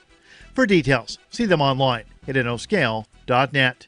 In the news, Iran has called for the immediate release of its oil tanker after British Royal Marines boarded and seized it off Gibraltar, after it took a long 90-day trek around the tip of Africa, presumably to evade sanctions enforcement en route to Syria. Authorities had accused the Grace 1 supertanker of illegal smuggling, as it had reportedly been transporting some 2 million barrels of Iranian oil. The anti-media reports that Iran's foreign ministry had immediately summoned the UK ambassador over the incident, saying the move was unacceptable.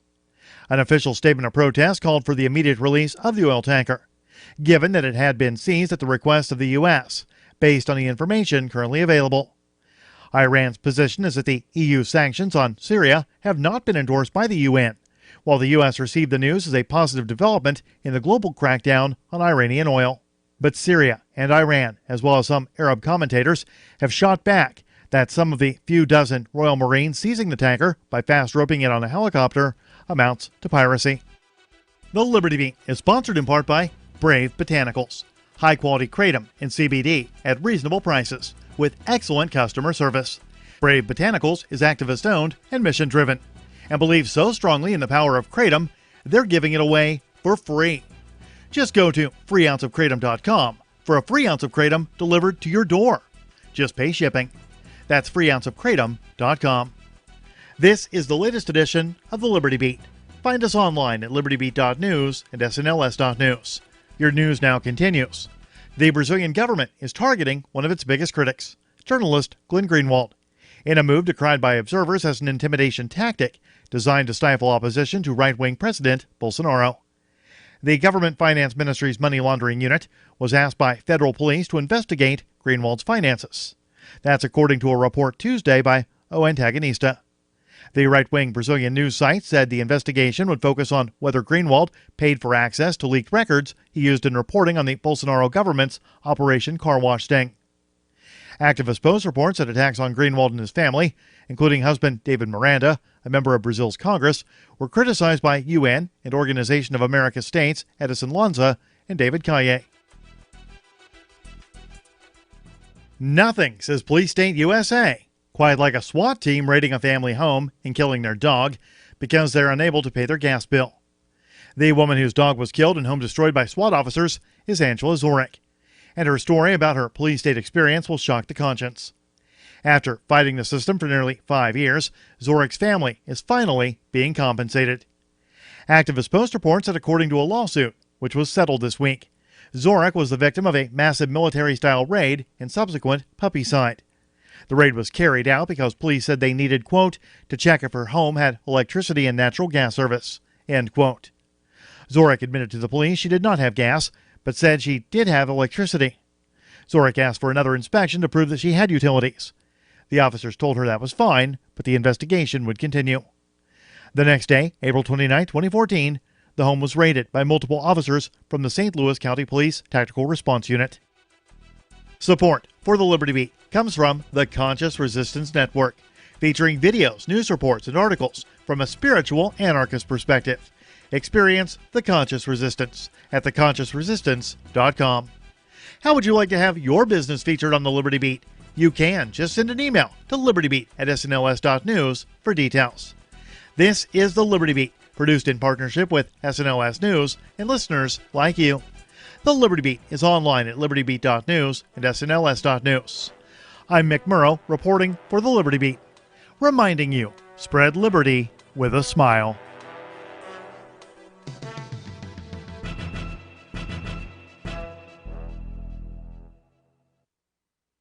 According to attendees of a karaoke night at Charlie's Bar and Grill, a man 30 seconds into singing Michael Jackson's Man in the Mirror better get his act together and get it together fast. He up from the get-go, coming in late on that first line, singing totally off-key. He needs to shape up and get his head in the game pronto.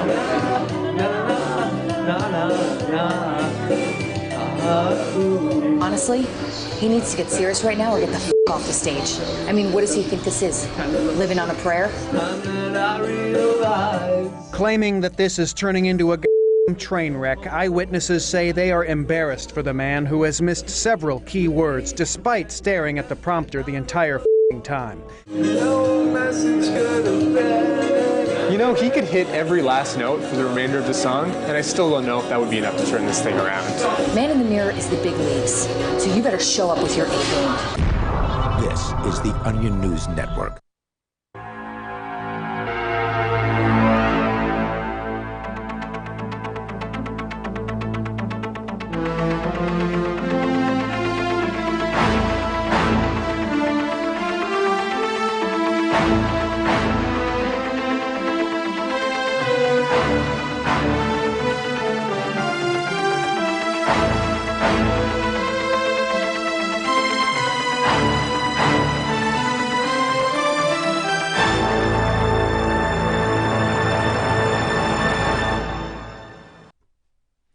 And welcome back, everyone, to this latest edition of, yes, once again, pre-recorded Questioning Authority. Hey, you know, I said it'd be sometime in early July, and it's not early July yet, but I'd be getting calls and live streaming working and figured out. But you know what? I did that surprise, in-studio edition last Saturday, so I feel vindicated. I have no shred of guilt on me whatsoever.